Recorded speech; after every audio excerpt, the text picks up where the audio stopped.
want to do. And you can only tax people to a certain point. People who are smart, guess what? They get sick and tired of it, and they find other ways to do stuff. All of a sudden, you go from having a certain percentage of something to 100% of nothing. The Chad Benson Show. The Chad Benson Show, live weekdays, 3 to 6 on iFIBER ONE Newsradio. Just imagine yourself in the driver's seat. New car smell, shiny dashboard, clean seats, features to make driving even more comfortable and enjoyable. Relax, take a big deep breath, and make it yours. This is Doug Sample from Whitney's. We'll help you get that new vehicle. Upgrade, trade for a commuter car, or change in size to fit your family. We'll help you find the right vehicle at the right price. A $150 negotiable document fee may be added to the price of all vehicles. Just down the road to Whitney's. Upset Central in college basketball. I'm Dave Packer reporting on sports. It was a bad night to be ranked in the top 5 in college basketball. Oklahoma State has taken Kansas out behind the woodshed and given them a serious beatdown at Gallagher-Iba Arena tonight. On Learfield Sports, as number 3 Kansas falls to Oklahoma State 86-67. The upsets weren't done, however, as unranked Georgetown defeated number 5 Xavier 81-72. Elsewhere in college hoops, the 10th-ranked Aggies had it rolling at home against LSU. Here's a handoff to Collins with 10 on the shot clock. Handoff to House. House, let's go with a 3. Did he get it? He got it! 69-55. Also on Learfield Sports is number 10 Texas A&M took care of LSU 71-57. Tom Brady, a crybaby? That would be an accurate assessment, according to Broncos defensive lineman Antonio Smith. Smith says he's never seen a quarterback look to the ref more than Brady following a sack. We turn now to the NBA, where Kevin Durant and Russell Westbrook were putting on a show in Denver. Durant between the rings. Angles left back of Ibaka. Big double. Bounce through Westbrook. Grabs it and throws it down. Oh, what a setup. High handoff. Durant and Westbrook again with that psychic power between the two. On WWLS, as the Thunder took down the Nuggets 110-104. Meanwhile, the Pacers needed some clutch shooting from Monte Ellis in Phoenix. Now Ellis explodes with a left hand off a Turner's screen and scores from the foul line. Monte Ellis with 18. On WFNI, as Indiana held on for a 97-94 win over the Suns. On the ice, the Chicago Blackhawks simply cannot be stopped right now. Here's Kane, takes a pass on a breakaway over the Predator line. Down the side, beats him, shoots, he scores! Patrick Kane with a backhanded flip. On WGN, as Patrick Kane's 30th goal of the season helped Chicago secure its 12th consecutive win, 4-1 over Nashville. Dave Packer, ABC Sports.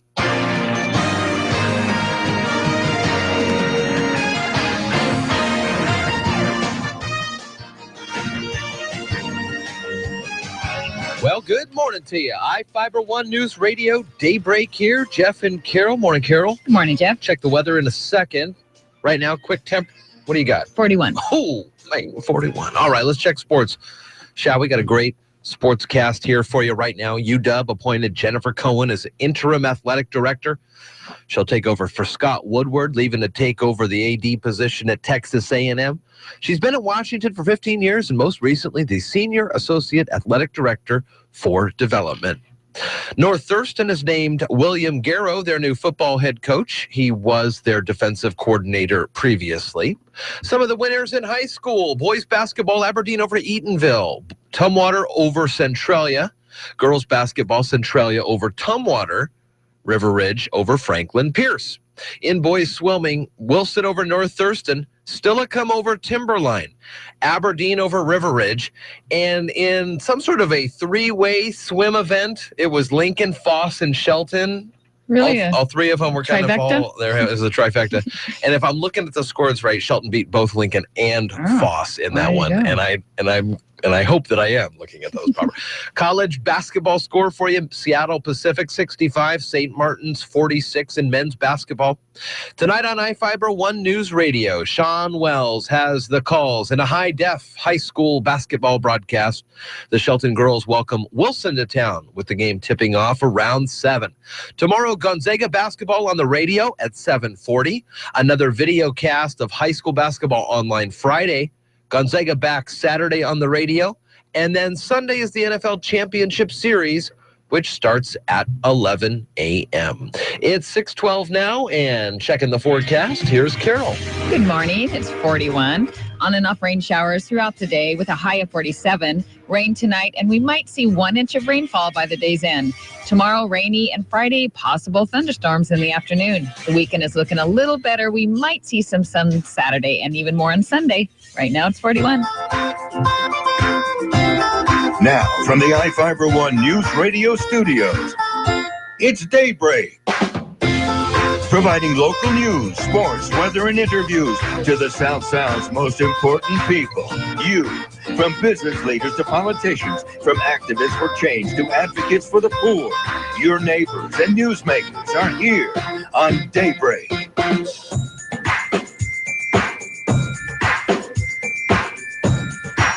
All right, good morning to you. 6:13 on a Wednesday morning, and a good morning to you. Morning, Carol. Morning. All right, 35th District Representative Drew McEwen today, 7:15. Transit Talk with Brad Patterson from Mason Transit at 8:15. The Elma Wine Festival is coming up, and we'll talk to Debbie Adolfson, the Elma Chamber of Commerce Director for the last 7 years or so. She's also going to be in the 8 o'clock hour. So those are our great guests. Mm-hmm. And then at 8:45, we'll have Port of Call with Dick Taylor and John Dobson. So we got some great shows for you here. Also coming up this half hour, the drones are coming, Carol, whether you like it or not. The drones are coming. No. And you remember when your mom always told you, you got to pick up after yourself. Oh, I was such a good kid. I'm sure you were. So let me tell you how the rest of the world worked. As soon as they get home from school, you walk through the door, backpack comes off. 3 steps later, jacket comes off.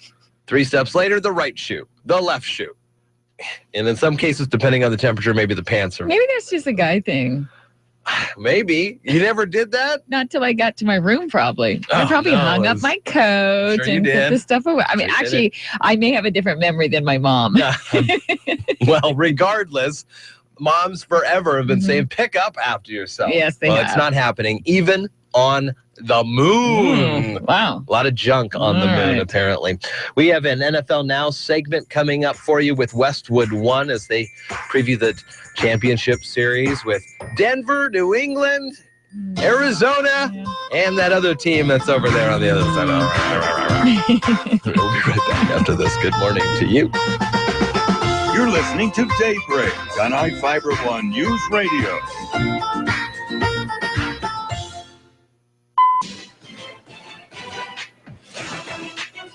I'm Ari Wolf with NFL Network Now on the Westwood One Radio Network. No surgery for Ben Roethlisberger. The Steelers QB confirmed on Tuesday he will not undergo surgery to repair his injured shoulder. The Pittsburgh quarterback told a Pittsburgh newspaper that the ligaments will scar up and heal on its own. The Patriots have placed linebacker Gerard Mayo on season-ending injury reserve because of a shoulder injury. Mayo was injured in Saturday's divisional playoff win over the Chiefs. It's the 3rd straight season that Mayo's year ends on IR. The Philadelphia Eagles introduced Doug Peterson as their new head coach on Tuesday. NFL Network's Ian Rappaport is reporting that according to a source informed of the negotiations, the Eagles signed Peterson to a 5-year deal. Saturday, one journey ends and another begins. The future's on the line. You won't want to miss the East-West Shrine Games live exclusive access Saturday at 4 p.m. Eastern, only on NFL Network. This has been NFL Network Now on the Westwood One Radio Network. Hi, I'm Jay Farner, president of Quicken Loans. Call Quicken Loans now to see if you qualify for the government's Home Affordable Refinance Program, or HARP. And for 6 years in a row now, J.D. Power has ranked Quicken Loans highest in the nation in customer satisfaction. And for the 2nd year in a row, they've also ranked us highest in mortgage servicing. Call 800-QUICKEN or visit QuickenLoans.com. Visit jdpower.com for award information. Call for cost information and conditions. Equal housing lender, licensed in all 50 states, NMLSconsumeraccess.org, number 3030. For over 75 years, Geico's been about consistency, as in we've consistently helped people save money on their car insurance. And to prove it, we'll air one of our first radio commercials from over 75 years ago. At Geico, we're all about consistency, as in we consistently help people save money on their car insurance. To prove it, you can call Geico. Call us today, call us tomorrow, call us 75 years from now. That was way more consistent than I expected. Geico, saving people money for over 75 years.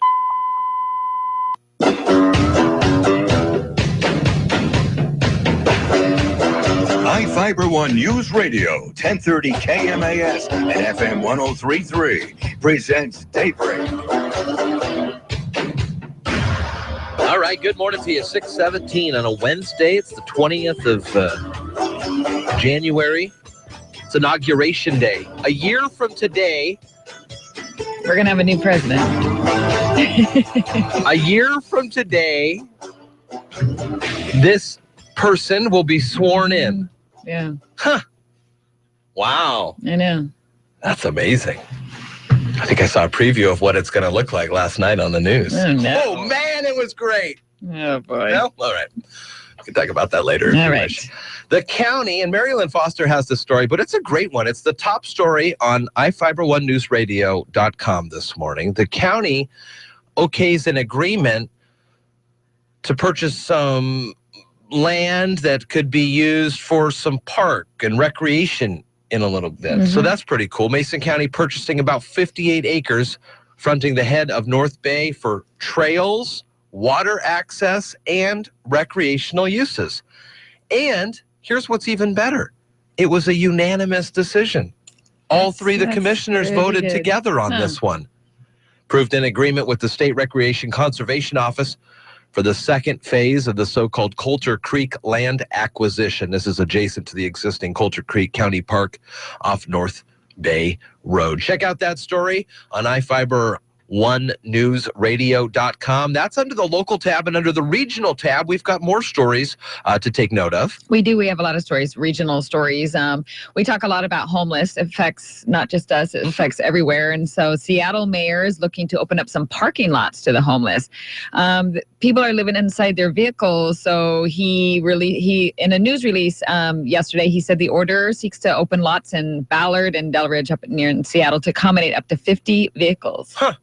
So that's a hard thing, being homeless, living in your vehicle. And then, of course, you have to, like, move your vehicle all the time. Right. You don't want to get the knock on the window. Yeah, then you're busted. Yeah. So in November, he declared this a state of emergency of homelessness in Seattle. So we'll see what happens. The plan for the parking lots is part of a $7.3 million package included in that declaration to address the city's homeless population. Today, there is a gathering here locally for Homes First. We talked to Tom Davis and Tammy Newton yesterday on Daybreak. They had some great information about this program that is around, but it's most notably in Lacey, and they're kind of teaming up with those folks. And there's a meeting tonight at Public Works from 5:30 to 7. So if you care to learn more about ways to home the homeless veterans around here, that's definitely a thing to do. More regional stories, but this is kind of a fun one. I don't know if you remember, in one of probably the best piece of marketing switcheroos ever. Tell me more. It was a Thanksgiving weekend 2 years ago when 60 Minutes. Now, Thanksgiving weekend, how does it start? Thanksgiving. Then what's the next day? Black Friday. Then on Monday. Cyber Monday. Cyber Monday. So if you remember, 60 Minutes does this huge piece on Amazon and Jeff Bezos, and the future is drones. Well, a lot of people called foul because they said, listen, this is just a 15-minute, 60-minute commercial, 15-minute commercial on Amazon the day before Cyber Monday. But it was brilliant because everybody was talking about their drone delivery when it is probably years away. But wait, is it years away? Interview with Yahoo News. Amazon revealed a little bit more about its forthcoming drone-based delivery system. Paul Misner is the Amazon Vice President for Global Public Policy, said the company has very specific targets for, quote, what they call prime air. Interesting. Future delivery service that will get packages to customers within 30 minutes of them ordering online at Amazon.com. Here are the goals that they have set for themselves. The range has to be over 10 miles. Okay? These things will weigh about 55 pounds each, so they are able to deliver packages up to 5 pounds. And you're like, 5 pounds, what's that? Well, it turns out the majority of things Amazon sells to people, they've got a ton of stuff, but they don't necessarily sell all that stuff. Turns out the majority of stuff sold is under 5 pounds. Interesting. So it could fit on this drone thing. This article comes from Ars Technica, which is a great tech blog, I guess. So it would fit on it. I'm looking at a picture of it. The package would sit on top of this flat drone type vehicle. I believe the flatness of the drone in the picture that we will share on our Facebook page is actually just more propellers. So I'm not sure where they are going to hold this, but they need to kind of think about, listen, not everywhere is Seattle. Right. Right. There's elevation changes. Although Seattle would put forth a lot of good difficulty to get this, with the rain and the wind and the clouds and all that stuff. But you got to deal with the deserts, the high elevation, the lack of oxygen up there. It all changes. Well, these things. like some no-fly zones, like around the Capitol. Well, plus there's no fly zones. So you're coming down, you have to make this huge detour, and all the drones are making the detour. And what if you live in a house that's right on the campus? Yeah, and what about I wonder if colleges are going to have the drones available? And who knows? Interesting. Isn't this or amazing? No-fly zones. It's on the way, and it's coming. No indication about when or where Prime Air would first be deployed. In the U.S. here, the FAA would first have to approve commercial drone use, which they haven't. But they're getting as far as they can. And then I think they're hoping on a public clamoring to get this taken care of. How many packages leave Amazon daily, and how many drones are going to be flying around clogging? You can't even look up without seeing. I was just thinking about this on my way home the other day. I was thinking about, I don't know, Elroy and the Jetsons flying around. See, we are so conditioned, and if you watch Back to the Future 2, when they're flying cars, we are so conditioned to the roads being a flat one way. You can only go on this road. Right. Whereas if you go in space, in the air, I suppose, every 10 or 20 feet, you could have another lane. Oh my gosh, that'd just be too much. Don't you think, though? As long as you watch Blade Runner, there's cars moving all over on different planes, if you will, of the... It just seems so crazy. I mean, what about, the birds? Well, what have they ever done for us? That's what I want to know. I want my... How are they going to drop it off? There's a little lever that kicks it off. It's like a reverse crane toy that they have. Yeah, and then it's like, it fell out of the sky. You just got yourself a new present. Excuse me, neighbor, did you get a package? Yeah, hit me in the head. Yeah, went through my window. Listening to Daybreak on iFIBER ONE Newsradio. Want to know how you can get free online access to your personal health and medical records from anywhere in the world 24/7? My Mason Health puts you in control, letting you manage your doctor appointments, review your medical visit summaries, message your providers, access test results, and so much more. Wherever you can get an internet connection, you can access your secure online health record from home, work, or anywhere in the world. Ask how you can get connected with My Mason Health at your next hospital or clinic visit. Mason General Hospital and family of clinics. Equal opportunity provider, translation services provided. Mason General and family of clinics. My name is Ruth Rusi. I volunteer with United Way, reading to children to help prepare them for a better academic future. I don't just wear the shirt, I live it. Give, advocate, volunteer. Live United. Go to liveunited.org. Brought to you by United Way and the Ad Council. I feel right at home on JohnLScott.com. Hi, this is Dawn Pinnell from John L. Scott Real Estate here in Shelton. For a while now, I have been saying welcome home and sharing with you some great listings and some hopefully educational and interesting items of riveting radio real estate topics. We're moving our time slot to Friday at 8:55, right at the end of the morning show. I hope you will continue to listen and that you will contact me with any of your real estate needs. I would love to help you say, I'm home.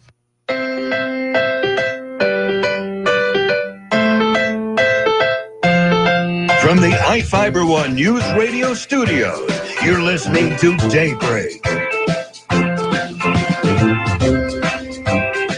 Go back to that well till it's dried out for sure. 6:26 here at iFIBER ONE Newsradio, and a good morning to you. It's Jeff and Carol. Hello. Hello. You have a great story for us coming up about the trash on the moon, and I feel with just the 2 minutes or so we have left in this half hour, we would not give it the due diligence it deserves. So we will hold off on that, but I definitely am interested to know.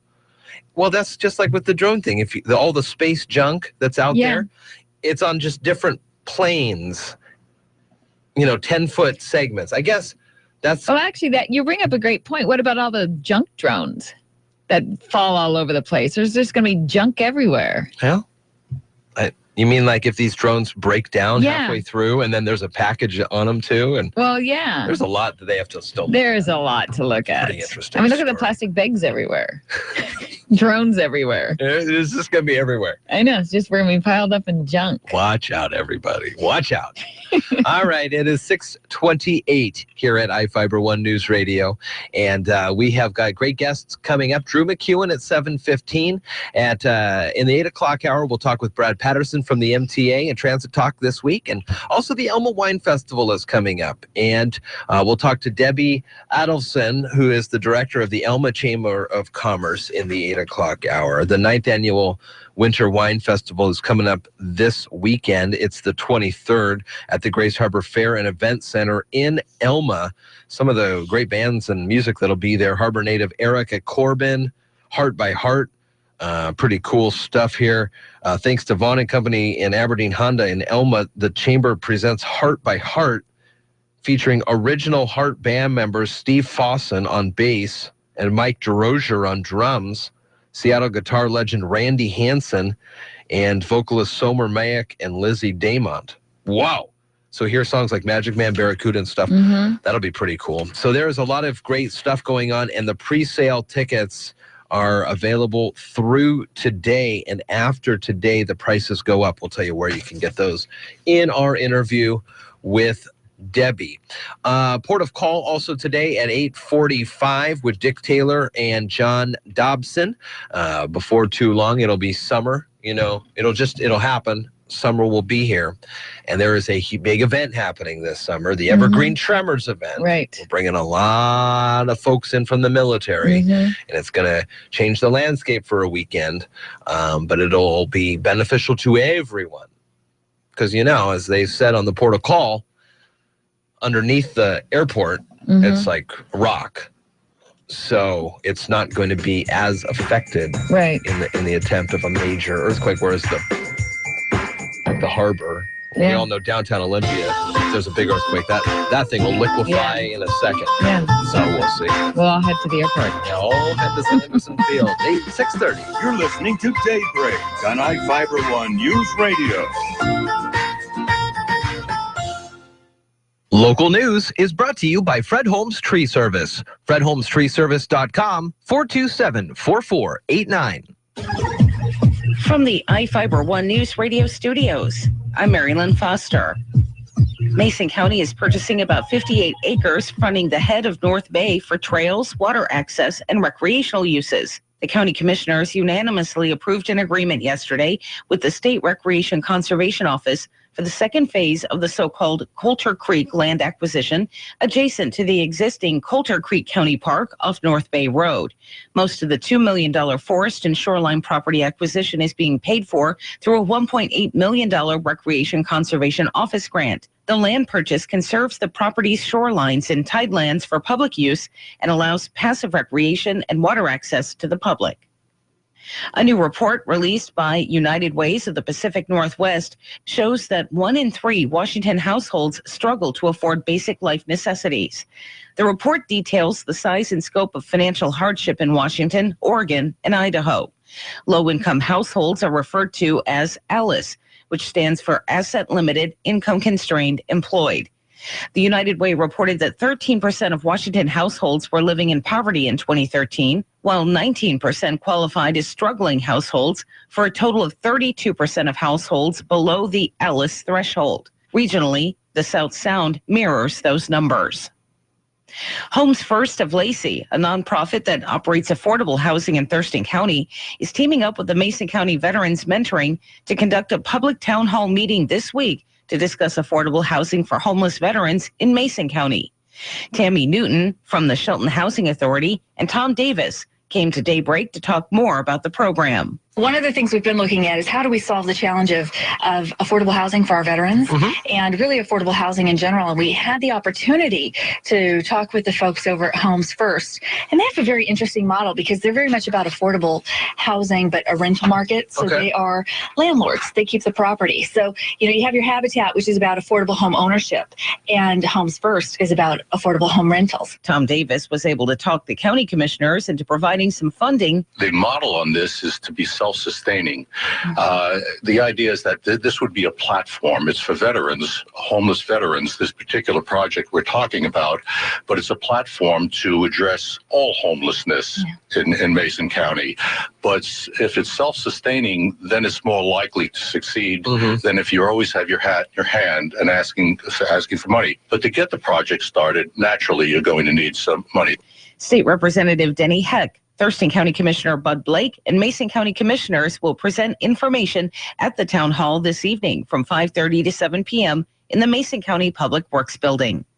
For iFIBER ONE Newsradio, 1030 KMAS and FM 103.3, I'm Marilyn Foster. Arch Mechanical. Our name begins with affordable. Affordable refrigeration, cooling, and heating. Whether residential, commercial, or food service equipment, your satisfaction is of utmost importance. And with over 30 years of experience, Arch Mechanical Service is backed by a 30-day labor guarantee. Serving South and West Puget Sound, there is no need to pay for one of those big city technicians. Call 360-229-2139. Arch Mechanical. Our name begins with affordable.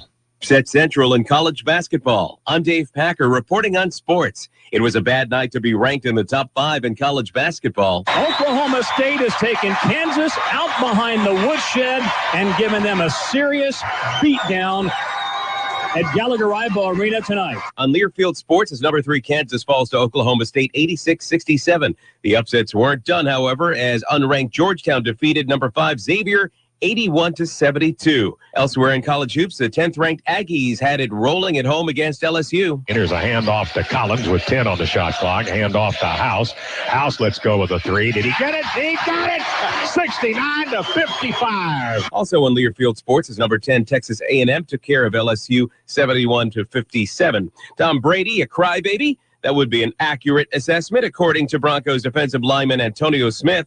Smith says he's never seen a quarterback look to the ref more than Brady following a sack. We turn now to the NBA, where Kevin Durant and Russell Westbrook were putting on a show in Denver. Durant between the rings. Angles left back of Ibaka. Big double. Bounce through Westbrook. Grabs it and throws it down. Oh, what a setup. The high handoff. Durant and Westbrook again with that psychic power between the two. On WWLS, as the Thunder took down the Nuggets 110-104. Meanwhile, the Pacers needed some clutch shooting from Monte Ellis in Phoenix. Now Ellis explodes with a left hand off a Turner's screen and scores from the foul line. Monte Ellis with 18. On WFNI, as Indiana held on for a 97-94 win over the Suns. On the ice, the Chicago Blackhawks simply cannot be stopped right now. Here's Kane, takes a pass on a breakaway over the Predator line, down the side, beats him, shoots, he scored! Patrick Kane with a backhanded flip. On WGN, as Patrick Kane's 30th goal of the season helped Chicago secure its 12th consecutive win, 4-1 over Nashville. Dave Packer, ABC Sports.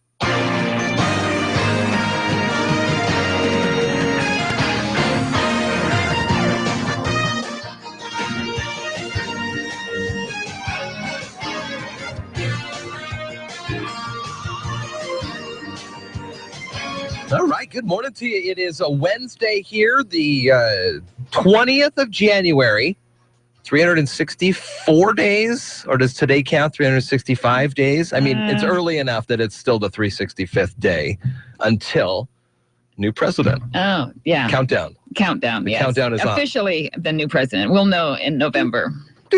Obviously. Well, I mean, it's not going to be the same president. No, it's not. It's definitely going to be somebody different. Got to be somebody different. So those are the rules. Those are the rules. All right, checking sports and a good morning to you. North Thurston named William Garrow their new football head coach. previously the defensive coordinator for North Thurston. Good on the Rams. UW has appointed Jennifer Cohen as its interim athletic director. Cohen will take over for Scott Woodward, who is leaving the school to take the AD position at Texas A&M. She's been there for about 15 years, most recently the senior associate athletic director for development. Boys and girls basketball winners from the overnight. Aberdeen over Eatonville. Boys basketball, Tumwater beats Centralia. In girls, Centralia over Tumwater. River Ridge over Franklin Pierce. Boys swimming, Wilson over North Thurston. Stillicum over Timberline. Aberdeen over River Ridge. And in a three-way swim event with Lincoln, Foss, and Shelton, looks like, if I'm reading the scores right, Shelton beat both Lincoln and Foss. So that's great. If there's any sport or team or school that you would like to hear us talk about on the radio, it's just as easy to send it to Daybreak at KMAS.com, Daybreak at iFIBER1.com, and Sean Wells as well, our sports director. He loves to get that information, and he can pass it on to us. That's true, and he's going to have some interesting news for us tomorrow morning, isn't he? Yeah, about classifications, the classifications of the high schools around here. To college basketball, men's Seattle Pacific beat St. Martin 65-46. And tonight on iFIBER ONE Newsradio.com, just talking about him, Sean Wells has the calls in a high-def high school basketball broadcast. The Shelton girls welcome Wilson to town, with the game tipping off around 7. Throughout the rest of the week here, tomorrow on the radio, Gonzaga, videocast online Friday at 7. Gonzaga back here Saturday on the air, and then Sunday, the NFL Championship Series, which starts at 11. It's 6:39 here at Daybreak in the weather forecast. What are we looking like, Carol? Well, it's 41. On and off rain showers throughout today, and we'll get to a high of 47.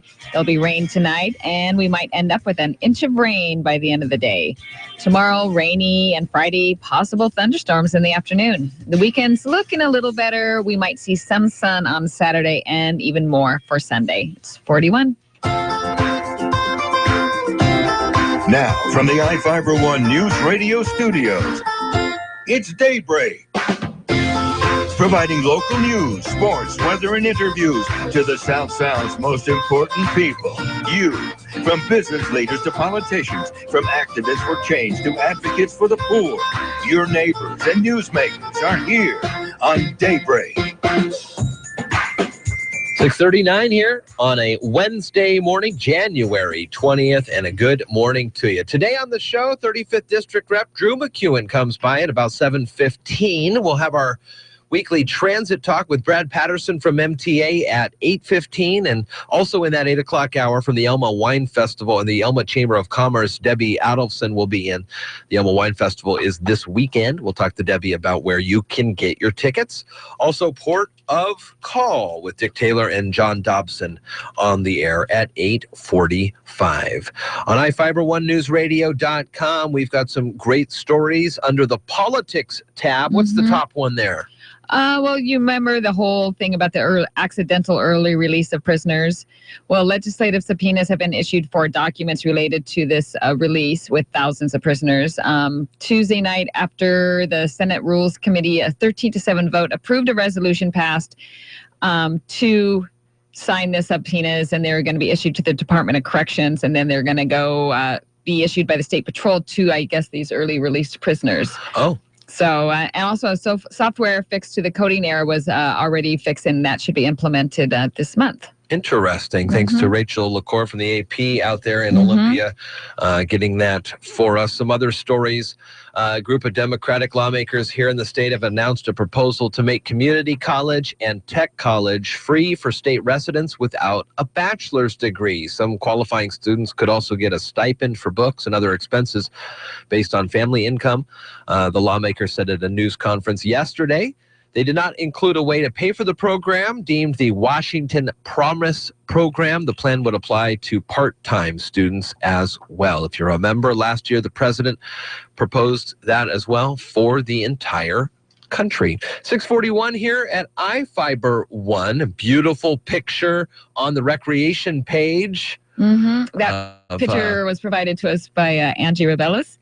When she went evening razor clam digging a couple years ago. So I use it quite often on our website. I just like it because we've been having a lot of evening clam digs, and there's going to be another one coming up. Okay.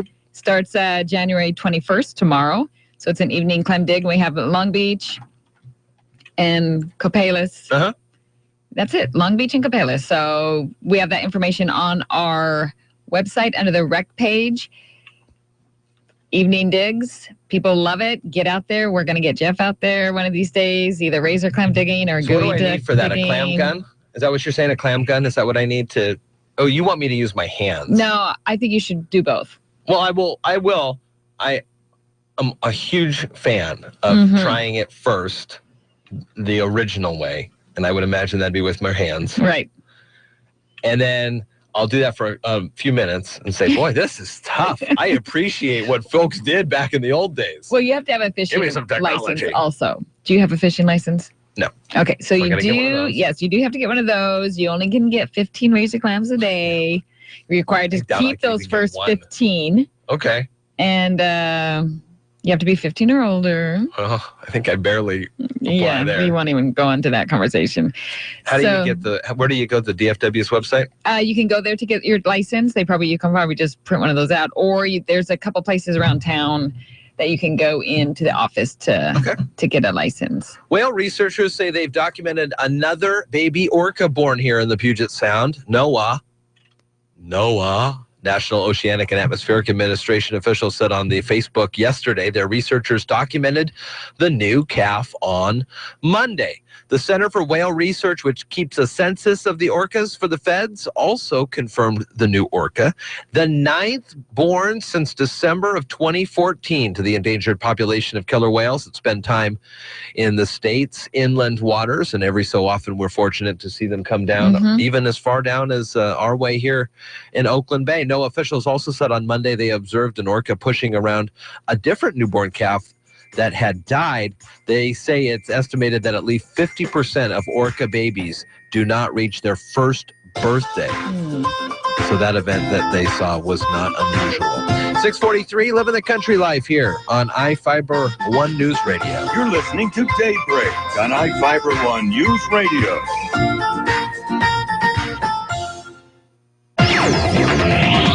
Mason County Garbage and Recycling on Johns Prairie here in Shelton is pleased to offer safe and efficient removal services. Mason County Garbage and Recycling is always mindful of environmental standards and is continuously striving for the highest excellence. Mason County Garbage and Recycling, upholding your trust within the community. Questions? Call 426-8729. In Belfair, 275-4590. Trees provide a lot of benefits, but they're also a critical source of food and shelter for pollinators. Hi, I'm Jody Henke. Native trees are what bees and butterflies prefer as you're living the country life. Living the country life. Ideas and inspiration for your place in the country. You can find more information on today's topic and from previous shows by visiting us online at livingthecountrylife.com. We'll return to the show after these messages. If the shop seems a little dim, clean up dirty, dingy walls and you'll find that they reflect more life. You probably can't use a pressure washer in the shop, so apply a good multi-surface degreaser cleanser on the walls with a sponge or a spray bottle. You can purchase degreaser pre-made in a spray bottle or buy the degreasing agent and mix it in a bucket. Use elbow grease to wipe down the walls and then wipe them again with a sponge that's rinsed out in a bucket of clean water. Our shop tip of the week was brought to you by Morton Buildings. Cordless tools are convenient to have in the shop, but the many chargers are often scattered across workbenches in a tangle of cords, and they can be a fire hazard if a battery explodes while it's charging. Find one location where all the batteries can charge. For fireproof storage, put the chargers in a metal box lined with ceramic tile. Store the box in steel drawers underneath a steel bench top. A fire caused by a problem with a charger or exploding batteries should be contained. Our shop tip of the week was brought to you by Morton Buildings. When we talk about planting for pollinators, we often think about native wildflowers, but trees are just as important. Nationwide, the top trees for pollinators are oak, cherry, plum, willow, birch, poplar, cottonwood, crabapple, maple, alder, and hickory. Debbie Flegel is the program manager for Trees Forever in Illinois. She says the oak tree is king. Oak supports caterpillars of 534 different species of butterflies and moths. So oaks are the quintessential wildlife plant. I just read an article recently that oak forests support nearly as many different species as tropical rainforests. Basswood and linden trees, also known as bee trees, have fragrant blossoms. Basswood honey is one of the most prized types of honey.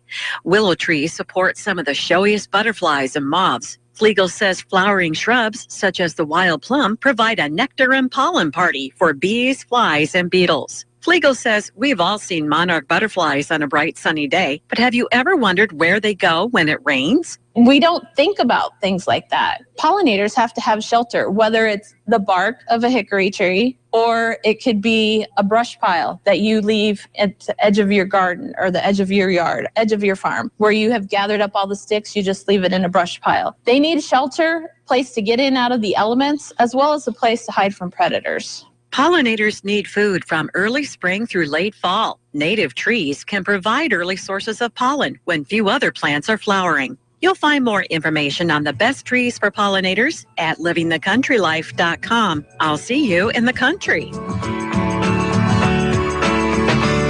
Living the country life. Ideas and inspiration for your place in the country. You can find more information on today's topic, share your tips, and post photos by visiting us online. From the iFIBER ONE Newsradio studios, you're listening to Daybreak.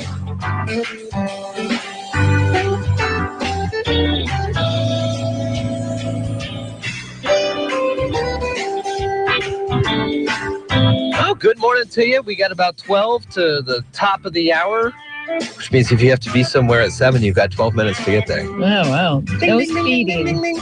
All right, good morning to you. Yeah, it is 6:48, about 41, and coming up in a half an hour or so, 35th District Representative Drew McEwen will be on the air. We'll talk with him about the legislative session so far. We talked with Dan Griffey yesterday. Great conversation about one of the bills that he's really going to try to get through on elder care.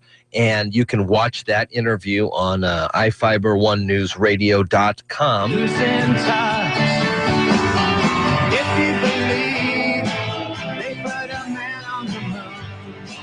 Well, even if you believe they put on a man on the moon, which there are certain segments of the population that don't feel we ever even went there, this next story will not make any sense to the people who don't think we went to the moon. Right? That is very true. Okay, what's the deal here? Well, okay, so it sort of interacts with the story you just told earlier about the drones flying around and then all the waste that could happen from that. Sure. We go to the moon, it's a long ways away, and then we want to get back with the easiest way possible, so you just ditch everything. Sure. For some reason, that seems to be man's calling card. Can we say person's calling card? Mankind's calling card. All right. So earlier this week, 2 probes that had spent the last year orbiting the moon for NASA's GREL mission slams into the lunar surface, destroys themselves and communications connection to the Earth. Sure. And, we don't need it anymore, right? So they're just, nah. Yeah, they're just asked. So crash landings like this are a typical method of bringing unmanned lunar missions to a close. I mean, they've done that on different planets, too. Every other planet, we've had a close satellite orbit. I'm sure, but there's so much more on the moon. Well, like what? Well, right now, there's about 400,000 pounds of man-made material. But really, it's like 1/6 of that. Why would you say that? Because the gravity on the moon is 1/6 less than here.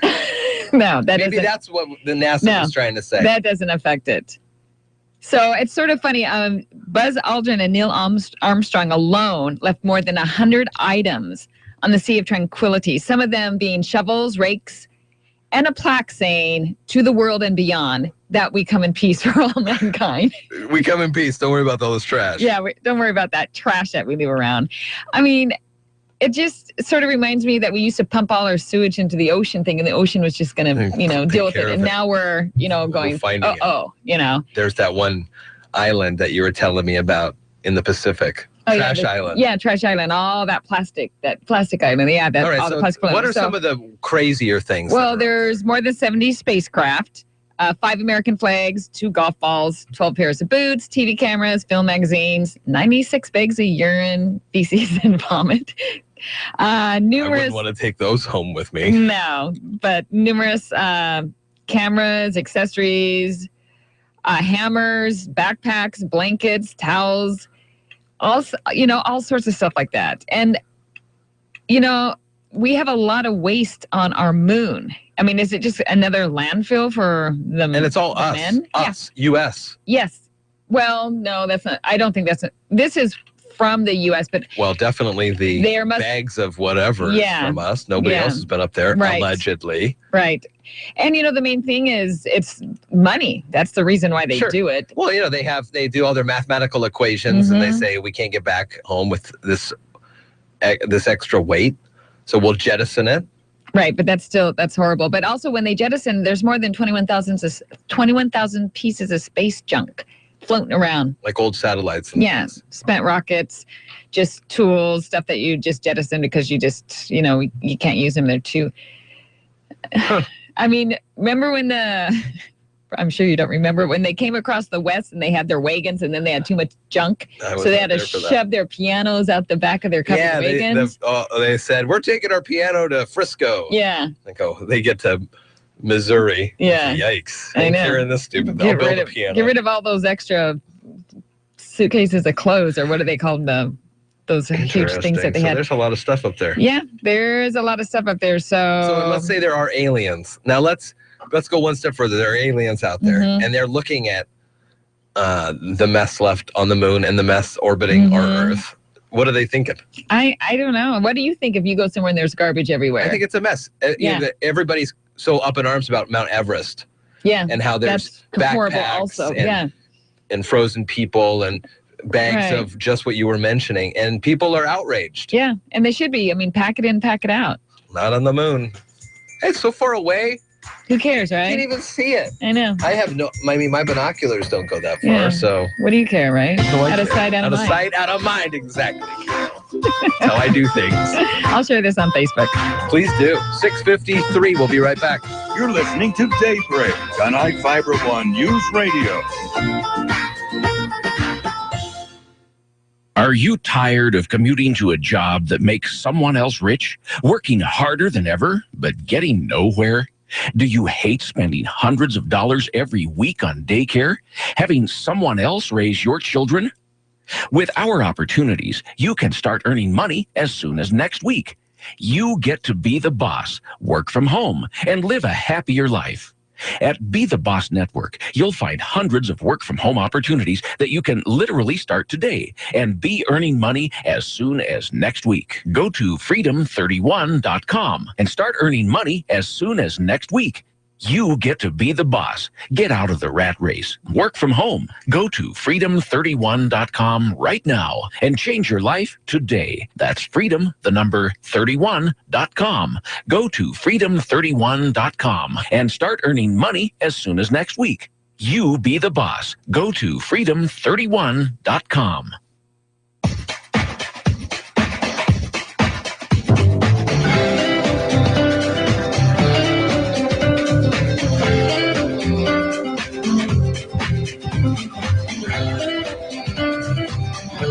You're listening to Daybreak on iFIBER ONE Newsradio, KMAS.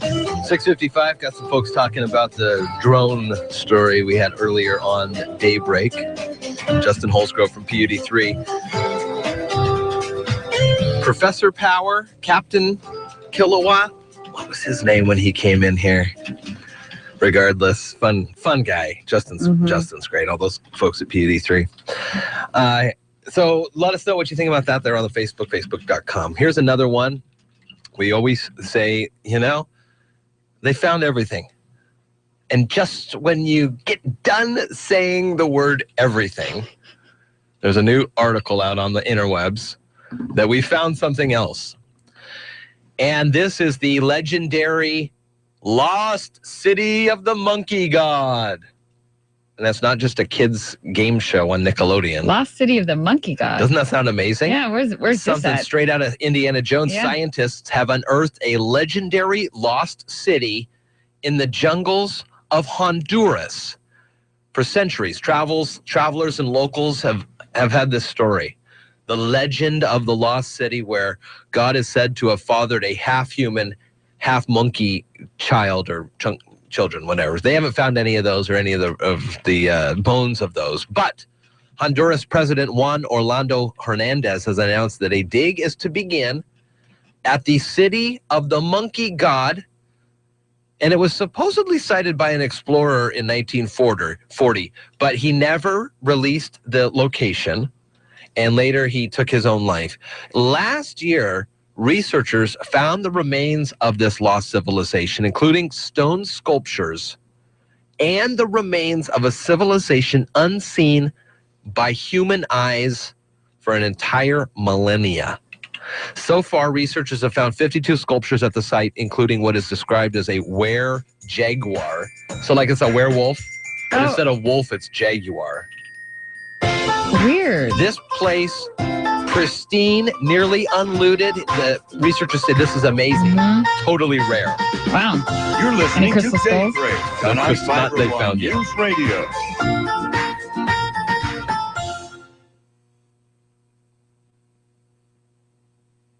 I'm John Lesher, CNBC Radio. The Dow's down 262 points and Nasdaq is off 76. Oil is down another 3%, so are the markets overseas. Blame more bad sentiment related to the overall market outlook. Housing starts and permits fell 2.5% in December. They were expected to rise. Mortgage applications rose 9% last week, but only because current owners wanted to refinance. And consumer prices dropped on falling gas and oil prices. Staples says it will extend the date to terminate its $6 billion acquisition of Office Depot to May 16th. Staples blames ongoing litigation between the companies and the FTC. Macy's says we'll open a Bloomingdale's store in Kuwait in spring 2017. It's part of an overseas expansion. And Hollywood's Drew Barrymore may soon add a new title to her resume, international retailer. She's in talks to sell her flower brand of affordable cosmetics overseas. John Lesher, CNBC Radio. Looking to save money on Medicare Part D? Switch your prescriptions to Walgreens. With copays as low as $1, you could be looking at some real savings. And now you can preview the cost of your scripts before you fill with Walgreens' new Medicare prescription copay quote. And that's kind of a big deal.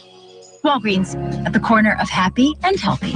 Quotes subject to change and available only for select Part D plans. $1 copay applies to Tier 1 generics. There are times being a genius would really come in handy. This is Houston. Your oxygen levels will be depleted unless you put the valve modulator into the auxiliary gauge after you have calibrated the flexternal matrix, not the external matrix. Do not touch that one. I'm just the cook. But thankfully, you don't need to be a genius to do your own taxes. Because with TurboTax, you can snap a photo of your W-2 with your smartphone, and it will automatically put your information into all the right forms. Intuit TurboTax. Taxes done smart. Alex Jones and InfoWars on from 6 to 9 weekdays on iFIBER ONE News Radio, AM 1030 and FM 103.3 KMAS Shelton. Here's the latest from ABC News. I'm Karen Chase. Sarah Palin joined Donald Trump on the campaign trail in Iowa today. The former Alaska governor endorsed him yesterday, saying he's the one who can make America great again. We are ready for a change. We are ready, and our troops deserve the best. A new commander-in-chief whose track record of success has proven he is the master at the art of the deal. Trump says there could be a place in a Trump administration for her, but probably not as a running mate. Hillary Clinton's camp says polls aren't always right. They say they're not worried about a new survey showing Bernie Sanders with a 60 to 33% lead in New Hampshire, but ABC's Cecilia Vega says it's certainly getting attention. There is no way to describe these new New Hampshire numbers other than stunning. Bernie Sanders, that Democratic Socialist senator from Vermont, now has nearly double the support over the candidate who many assumed would glide right into this nomination. Newly freed Washington Post reporter Jason Rezaian says he's okay, but will need time to recover from his time in Iranian captivity. From a German hospital, he said he will go back to work someday, but right now wants to catch up on everything he missed. Spike Lee says he won't be going to the Oscars this year to protest the lack of diversity in nominations. He'll be going to a basketball game, but he stopped short of calling for others to boycott it, saying the problem isn't with nominations, it starts with movie producers not casting people of color. He compared it to a football play. This whole Academy thing is a misdirection play. Okay, how? We're chasing the guy down the field. He doesn't have the ball. The other guy is high step in the end zone. So it goes further than Academy Awards. It has to go back to the gatekeepers. More than 85 schools in Detroit are closed again as a teacher sickout continues. Educators are protesting poor conditions in school buildings, and Governor Rick Snyder's plans to restructure the school district by splitting it in two. The opening bell signaled the start of another sell-off on Wall Street. The Dow dropped 290 points on fears of falling energy prices. This is ABC News. Hi, I'm Jay Farner, president of Quicken Loans. Call Quicken Loans now to see if you qualify for the government's Home Affordable Refinance Program, or HARP. And for 6 years in a row now, J.D. Power has ranked Quicken Loans highest in the nation in customer satisfaction. And for the second year in a row, they've also ranked us highest in mortgage servicing. Call 800-QUICKEN or visit QuickenLoans.com. Visit jdpower.com for award information. Call for cost information and conditions. Equal housing lender, licensed in all 50 states. NMLSConsumerAccess.org, number 3030. ABC Radio presents Made in America with David Muir. Brought to you by Advance Auto Parts. It's the blue and yellow can, a household staple made right here in America. WD-40. Everybody has a can in their house. Orlando Moreno at WD-40 headquarters in San Diego. The secret formula, nearly the same since it was invented more than 60 years ago. It's a special phase. CEO Gary Ridge, business doubling in the last 10 years. Now sold around the country and around the world in 176 countries. This is World News Tonight's David Muir. That's Made in America. It's a food fight. Popular brands of Greek yogurt are going toe-to-toe in a New York court this week. More from ABC's Aaron Katersky. Yoplait Greek 100 actually uses preservatives. A new ad campaign from Chobani took aim at rival brands over their ingredients. That stuff is used to kill bugs. Dannon and Yoplait call it an attack campaign and say it's highly misleading. Yoplait Greek 100 is a $200 million business, and General Mills insists in court papers it is healthy and nutritious. A judge has rejected a temporary restraining order, but we'll hear arguments Friday. Yoplait and Dannon want the judge to call the campaign false advertising and order it removed. Chobani wants the judge to declare there's nothing deceptive or disparaging about the ads.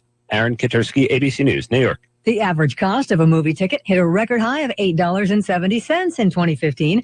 That's an increase of 40 cents, a nearly 5% hike from the previous year. Analysts say ticket prices are being pushed up by large format screenings and premium seating options for blockbusters.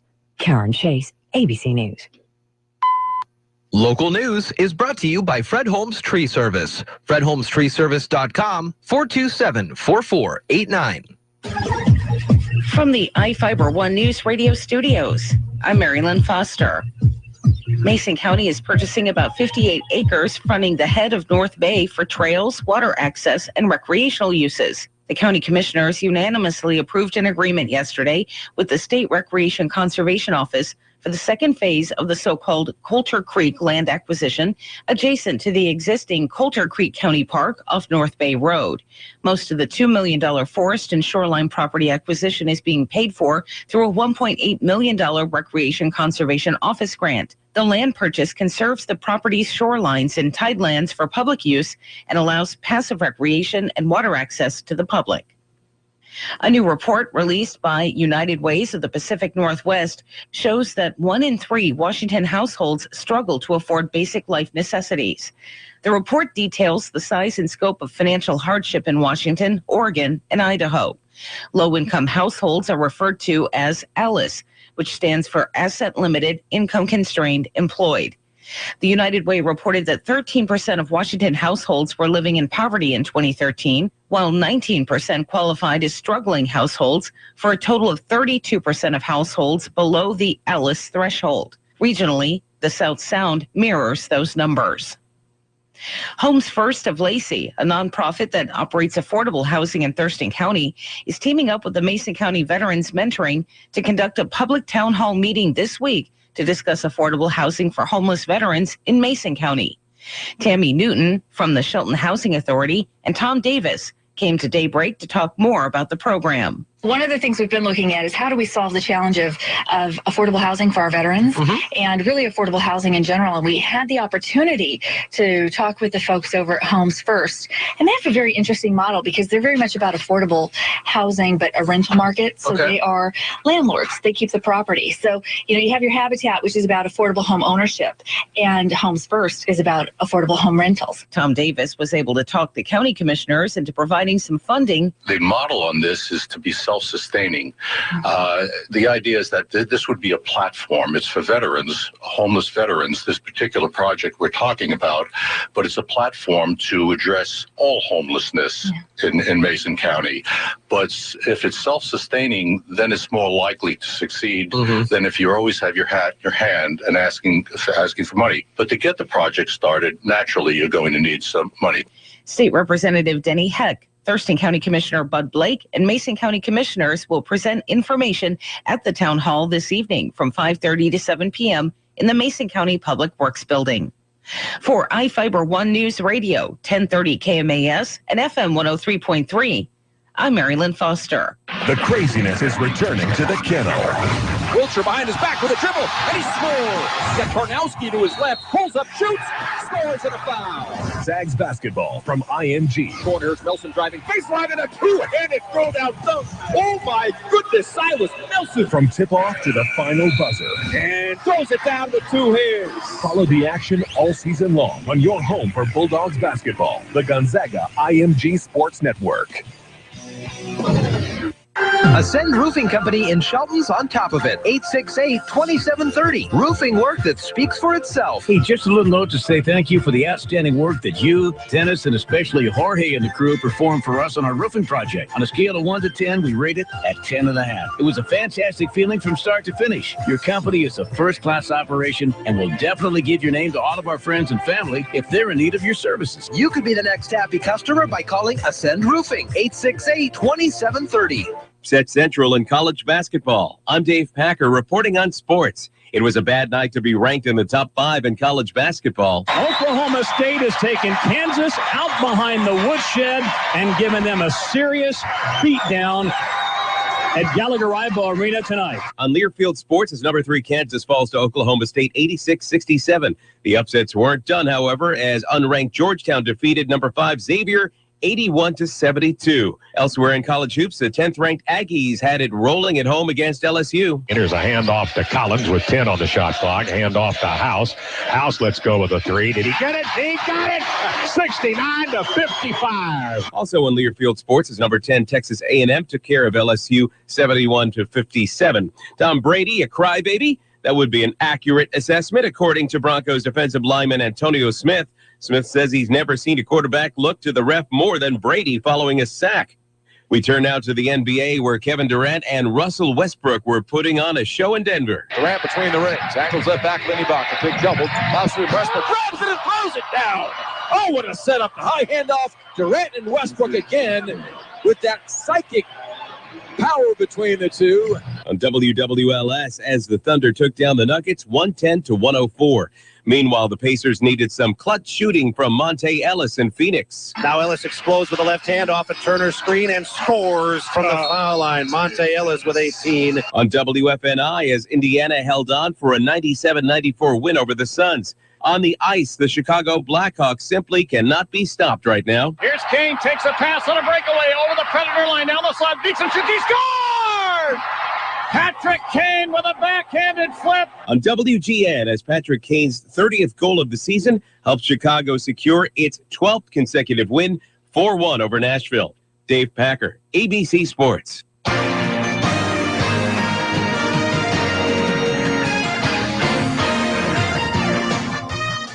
Good morning. It's Daybreak on iFIBER ONE News Radio. I'm Jeff Slakey with sports. Carol as well. Good morning. Morning. Checking the weather in a moment. Currently about 41 or so. Bryce Solis and Kevin Burrell-Briggs scored 18 points apiece for North Mason, but the Bulldogs lost a tough one to Port Angeles last night, 68-57. Luke Engvine led all scorers in the contest with 20 points for the Rough Riders. Be sure to check out our website later today, as sports director Sean Wells will have full video highlights from the contest, including an interview with Port Angeles head coach Casey Hewlin. North Thurston has named William Garrow their new football head coach. He previously the defensive coordinator for the Rams. UW has appointed Jennifer Cohen as its interim AD. Cohen will take over for Scott Woodward, who's leaving the school to take the athletic director position at Texas A&M, home of the 12s. That's where they started, the 12th man. Cohen has been at Washington for 5 years, most recently the senior associate athletic director for development. Some winners and losers from last night. Boys basketball, Aberdeen over Eatonville. Tumwater beats Centralia. Girls basketball, Centralia over Tumwater. River Ridge over Franklin Pierce. In boys swimming, Wilson over North Thurston. Stillicum over Timberline. Aberdeen over River Ridge. And in a three-way swim event with Lincoln, Foss, and Shelton, Shelton beat both Lincoln and Foss. Seattle Pacific beat St. Martin's in men's basketball 65-46. And tonight on iFIBER, ONENewsRadio.com, Sean Wells has the calls in a high-def high school basketball broadcast. The Shelton girls welcome Wilson to town with the game tipping off around 7. That's the latest in sports. Now with Carol. Now with the forecast. Here's Carol. Good morning. It's 41, and there's going to be on and off rain showers throughout the day with a high of 47. We'll have rain tonight, and we might see 1 inch of rainfall by the end of the day. Tomorrow, rainy, and Friday, possible thunderstorms in the afternoon. And the weekend is looking a little better. We might see some sun Saturday and even more on Sunday. Right now, it's 41. Now, from the iFIBER One News Radio studios, it's Daybreak. Providing local news, sports, weather, and interviews to the South Sound's most important people. You. From business leaders to politicians, from activists for change to advocates for the poor, your neighbors and newsmakers are here on Daybreak. 7:13 on a Wednesday morning, the 20th of January. Almost done with January, Carol, already. How many days are in this month? 11. 30. 10 more than, yeah. 30 days have September, April, June, and November. 30 days. I don't think I said January. Oh, no, there is 31. It's that tiny little one next to the... It's on Sunday. All right, good morning to you. Coming up, we've got 35th District Representative Drew McEwen. He'll be stopping by also in the 8 o'clock hour. Transit Talk with Brad Patterson. We'll be talking about Mason Transit. Also, we'll talk to Debbie Adelson from the Elma Chamber of Commerce. She is the director there for the last couple of years with the Elma Wine Festival this weekend. And also, Port of Call is coming up at 8:45. We're going to take a quick break, and when we come back, we'll have a conversation, I believe, with 35th District Representative Drew McEwen. He's on the phone, and we'll get him all situated, ready to go right after this. It's Daybreak on iFIBER One News Radio.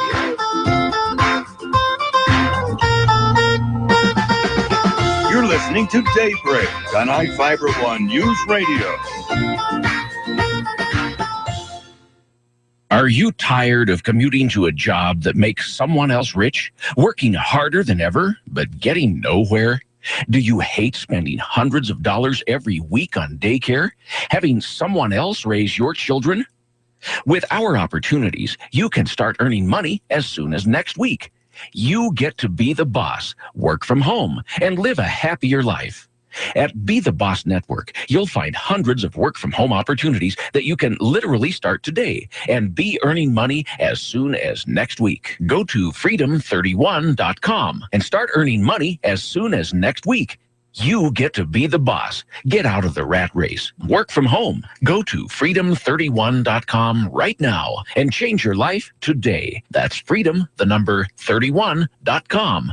Go to freedom31.com and start earning money as soon as next week. You be the boss. Go to freedom31.com.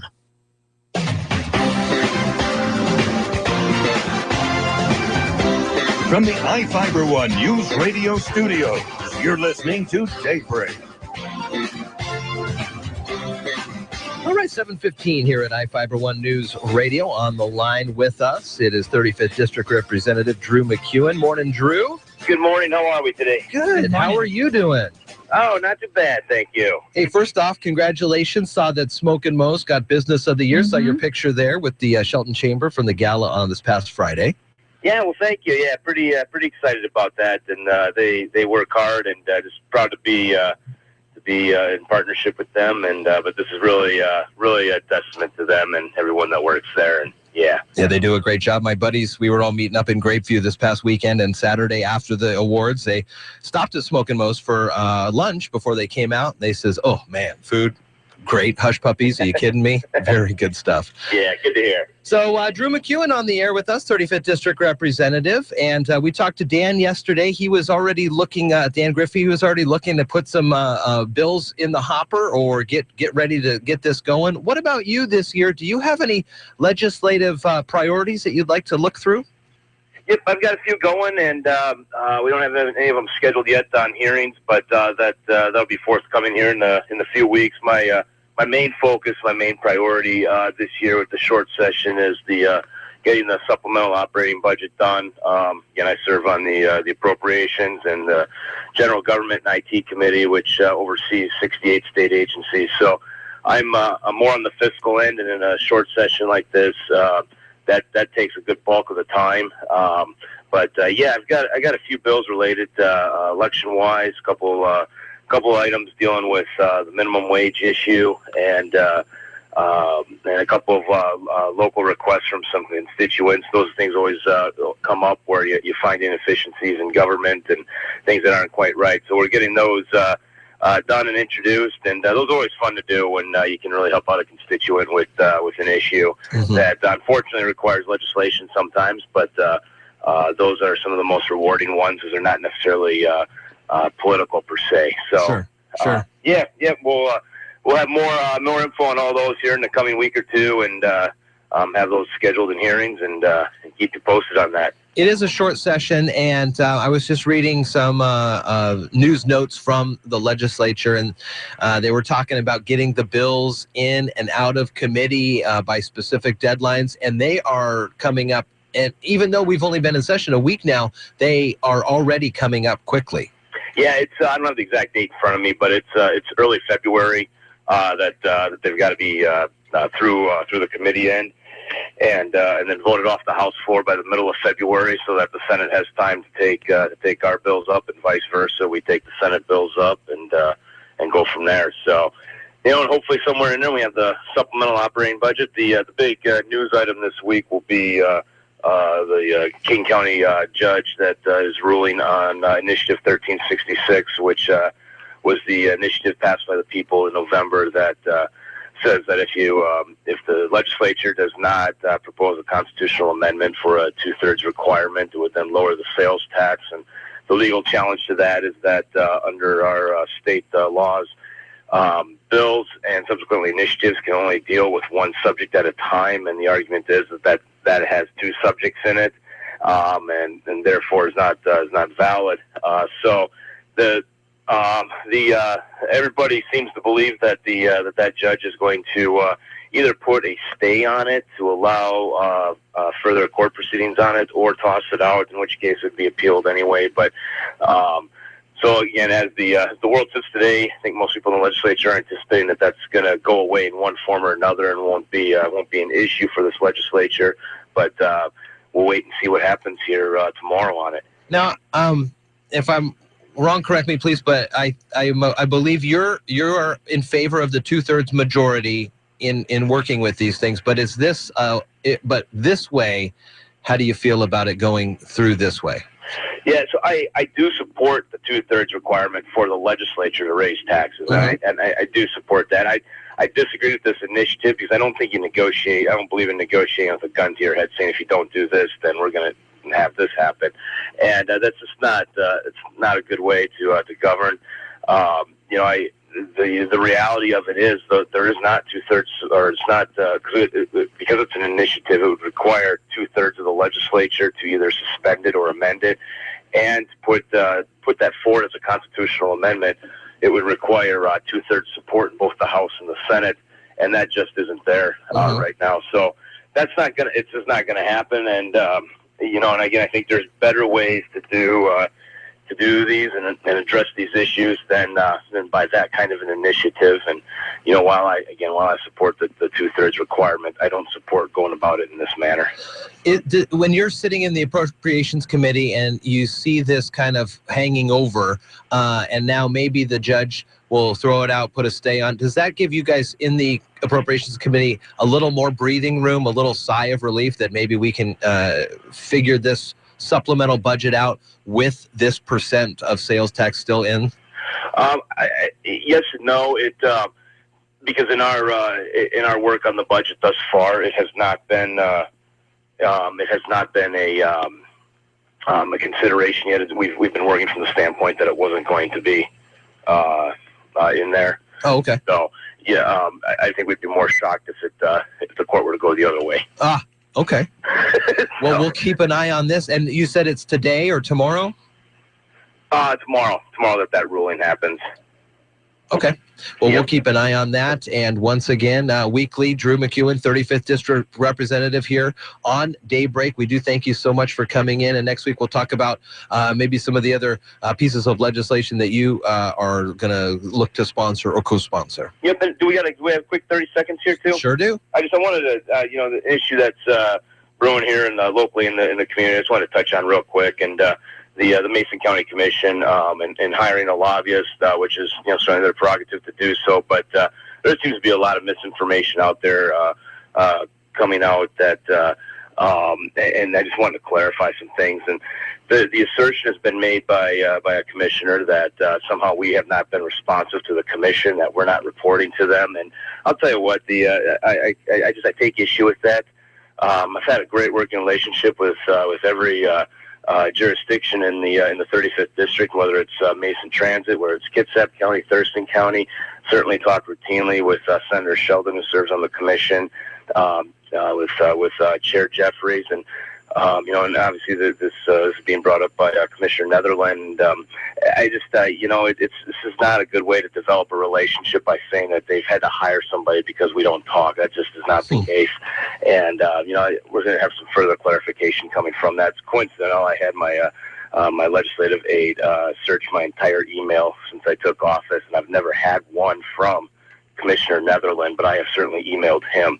And so this insinuation that somehow Representative Griffey and I don't communicate just is not accurate. And I just want to take the moment to say that. And I think there's better ways that we can work through things than putting out false accusations.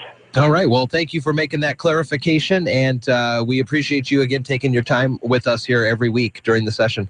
My pleasure. We'll talk to you next week. Thanks, Drew. Thank you. It's 7:23 here now at Daybreak. We'll take a quick break, and when we come back, we've got some more great stories for you, including some of the big things that are happening on the website.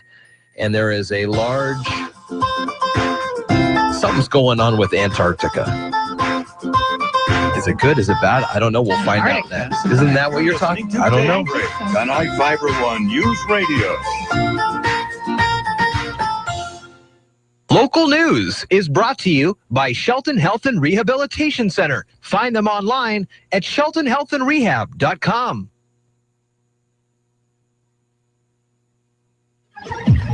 From the iFIBER ONE News Radio studios, I'm Marilyn Foster. Mason County is purchasing about 58 acres fronting the head of North Bay for trails, water access, and recreational uses. The county commissioners unanimously approved an agreement yesterday with the State Recreation Conservation Office for the second phase of the so-called Coulter Creek land acquisition adjacent to the existing Coulter Creek County Park off North Bay Road. Most of the $2 million forest and shoreline property acquisition is being paid for through a $1.8 million Recreation Conservation Office grant. The land purchase conserves the property's shorelines and tidelands for public use and allows passive recreation and water access to the public.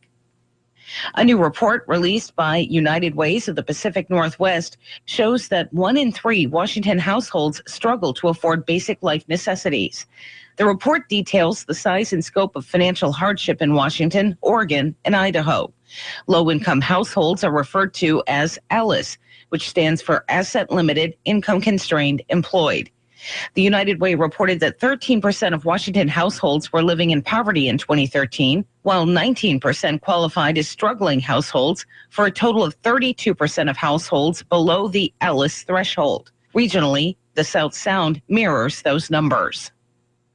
Homes First of Lacey, a nonprofit that operates affordable housing in Thurston County, is teaming up with the Mason County Veterans Mentoring to conduct a public town hall meeting this week to discuss affordable housing for homeless veterans in Mason County.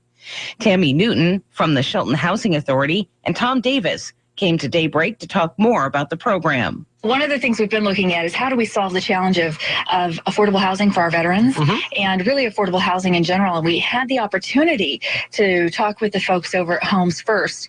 And they have a very interesting model because they're very much about affordable housing, but a rental market. So they are landlords. They keep the property. So, you have your Habitat, which is about affordable home ownership, and Homes First is about affordable home rentals. Tom Davis was able to talk the county commissioners into providing some funding. The model on this is to be self-sustaining.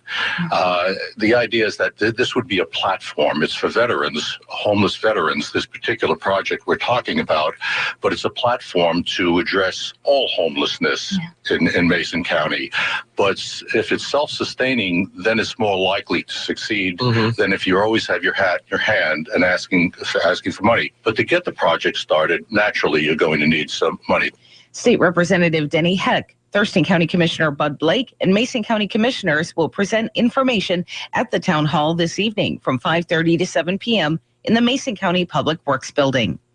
For iFIBER ONE News Radio, 1030 KMAS and FM 103.3, I'm Marilyn Foster. Gillis Auto Center in Shelton for the best deals, best price, best trade, and low payments. Well, it doesn't end there. The Gillis Auto Center service department's now open Saturdays 8 to 4:30. See, we truly want to make it super convenient for you to get your vehicle serviced. Not only Ford, Chrysler, Jeep, Dodge, and Ram trucks, but all makes and models. With our service department open 6 days a week to make it easy for you. Family-owned Gillis Auto Center in Shelton at the City Center Matlock exit and 24/7 at GillisAutoCenter.com. The Tom Hartman Show, live 9 to noon, weekdays on iFIBER ONE News Radio. If you're afraid of school shootings, fine. Put him near the outer perimeter of the school. Put him in front of the school. Build a little guardhouse or something, stick him in it. But a cop to deal with discipline problems? It's turning a school into a prison. It's teaching kids how to be afraid of authority figures. It's teaching them, oh, yes, officer, no, officer. Oh, please don't beat the crap out of her. Oh, wow, look at him beat the crap out of her. This is so wrong.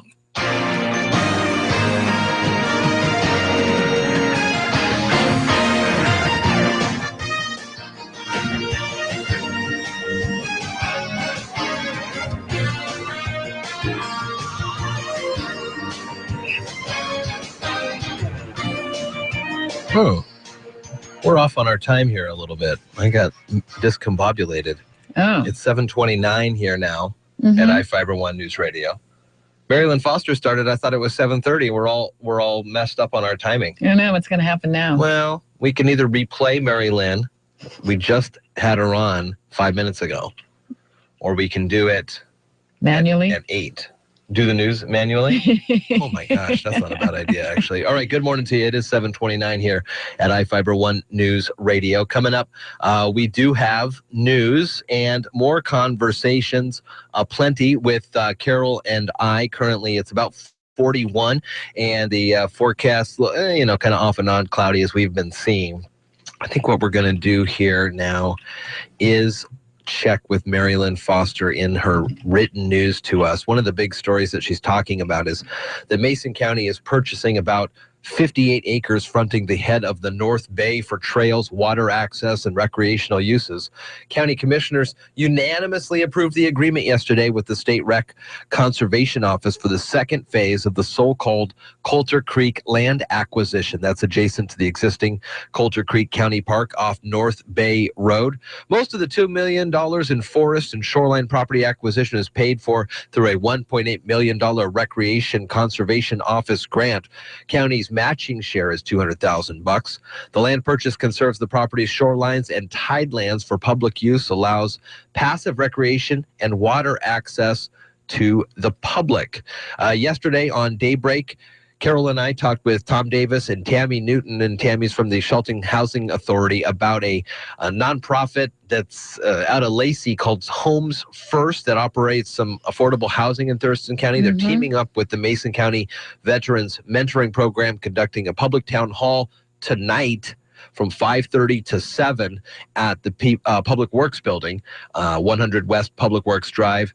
They're off the Dayton Airport Road. You can't miss it, off the 101. So check out that interview, and please, Carrie, if you care at all about the homeless veteran population around these parts, check this out. It's going to be a good start, I think, a good start to not only helping the homeless population, but also the overall the homeless veteran population, but overall the homeless population here in the county. It'll be a good platform to springboard from. And Denny Heck will be in town. He is the congressman in the 10th district for the great state of Washington. Also, Thurston County Commissioner Bud Blake and Mason County commissioners will all be presenting information at this town hall tonight. Again, 5:30 to 7 at the Mason County Public Works Building. Some other stories that you're looking at, Carol?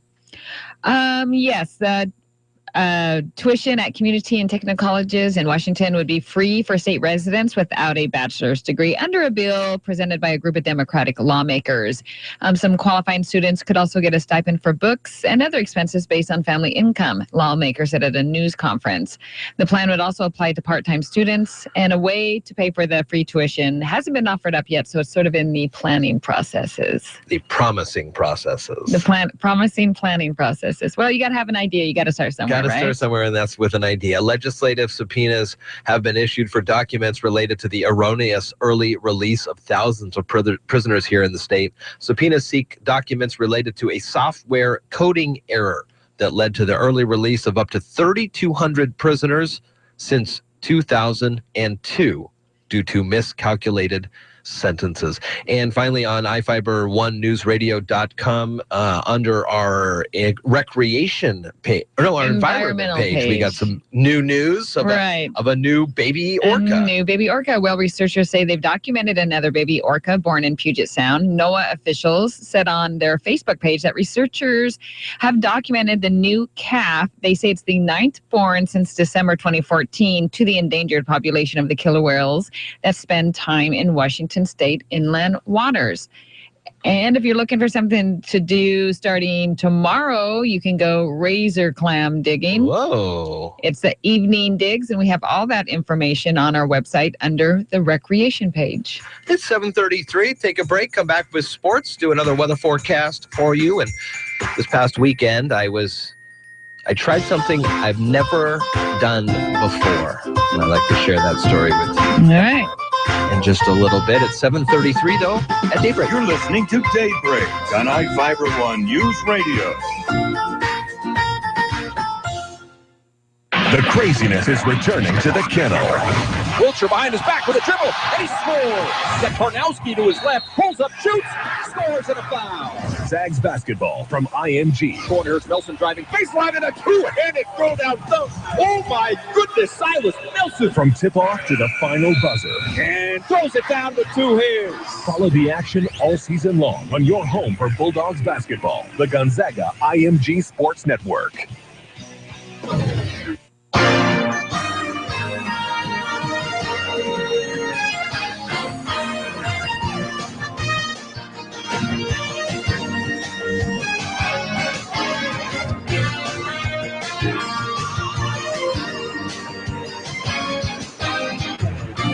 All right, good morning to you. It's Daybreak at iFIBER ONE News Radio, AM 1030 and FM 1033. I'm Jeff Slakey taking a look at sports here, and Bryce Solis and Kevin Burrell-Briggs scored 18 points apiece for North Mason, but the Bulldogs lost a tough one to Port Angeles last night, 68-57.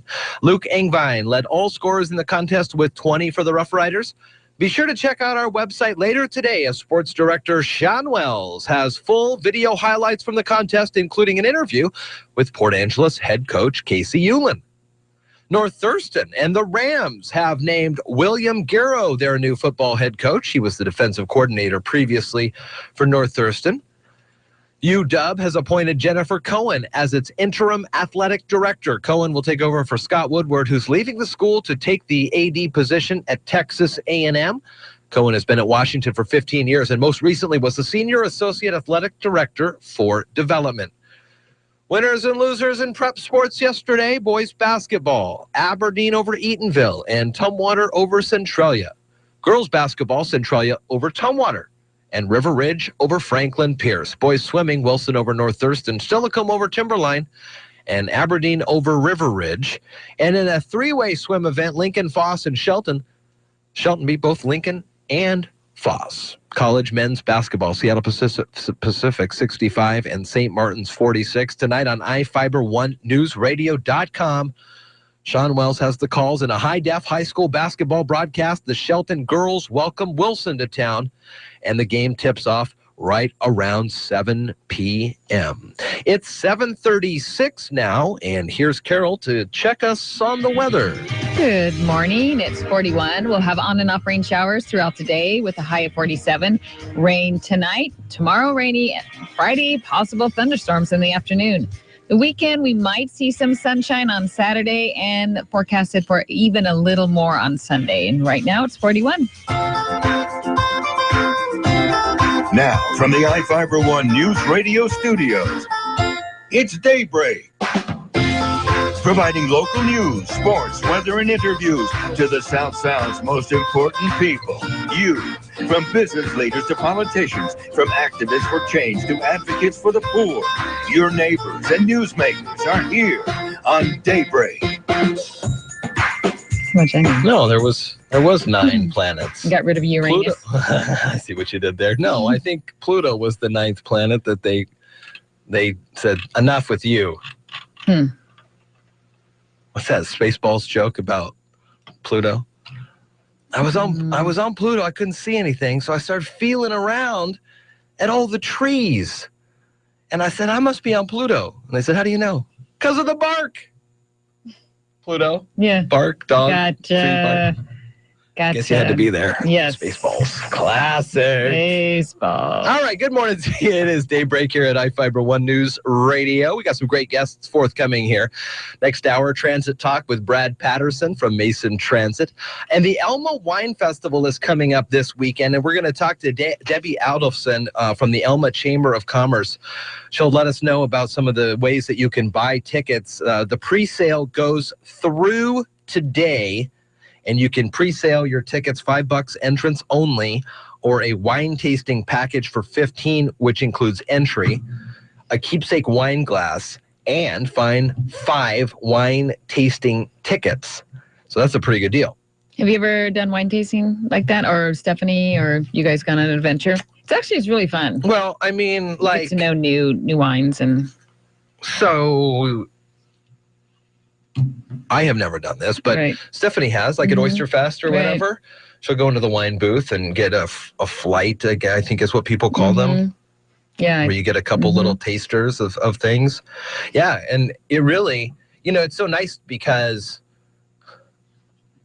and I will say that it's nice in this, I've never done it, but I would imagine it's nice that you're not paying $20 for a bottle that you've don't know anything about. Right. And then you get home and you go, yeah, that was horrible. Anything I thought it would be. Their taste buds and mine are different. Very different. I taste no hint of oak in here. Right. My sister, she brings she doesn't bring a lot of wine down, but when she comes down, she brings a different type of wine usually, and we sort of have a taste test. And she's had some really good ones and some just, Do you have any preferences, white or red or dark red or whatever? No, not really. I like it all. Whatever works.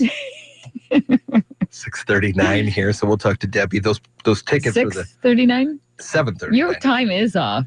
Ticket outlets for the wine tasting package and pre-sale of the entrance only, as I mentioned, Aberdeen Honda, Grace Harbor Wine Cellars, and the Les Schwab on Simpson in Aberdeen.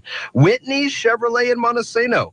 At Elma Liquor and the Like, the Elma Variety Store and the Elma Les Schwab, Shelton Les Schwab and Olympia Furniture Company and the West Olympia Les Schwab tires, the West Olympia Les Schwab tires. Oh, right there by the mall and Fujiyama. So that's where you can go, or call 482-3055. Tickets and packages do go up in price tomorrow. It will be the 23rd, Saturday, at the Grace Harbor Fair and Event Center in Elma. So happy to learn a little bit more about that with Debbie coming up next hour. 7:40 now. Also, Port of Call coming up with Dick Taylor and John Dobson. We had a great conversation with Drew McEwen. We're very fortunate to be able to talk to our 35th District representatives here on the radio, on iFIBER ONE Newsradio with you. And if you've got questions you'd like us to ask the representatives, email us, Daybreak at KMAS.com or Daybreak at iFIBER1.com are ways that you can get to us, and we'll get those emails. Very cool stuff. 7:42 here now. We'll take a quick break, and when we come back, share an experience that I had over the weekend with something that put me well out of my comfort zone. Well out of my comfort zone. Talk about it next here on iFIBER One. You're listening to Daybreak on iFIBER One News Radio.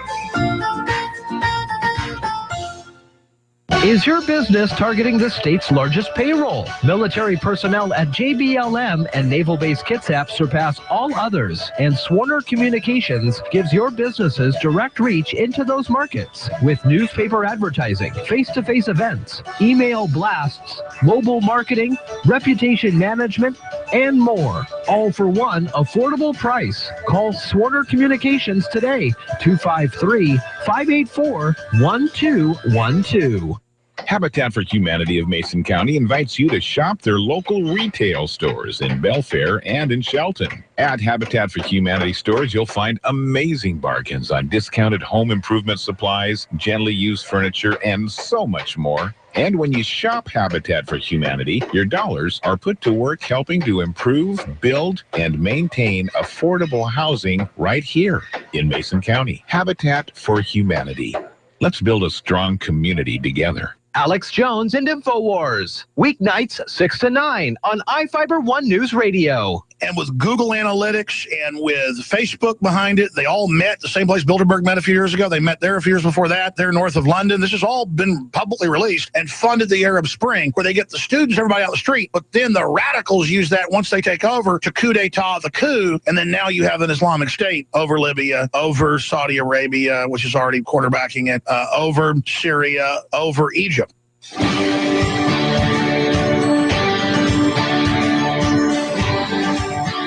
iFIBER One News Radio, 1030 KMAS and FM 103.3 presents Daybreak.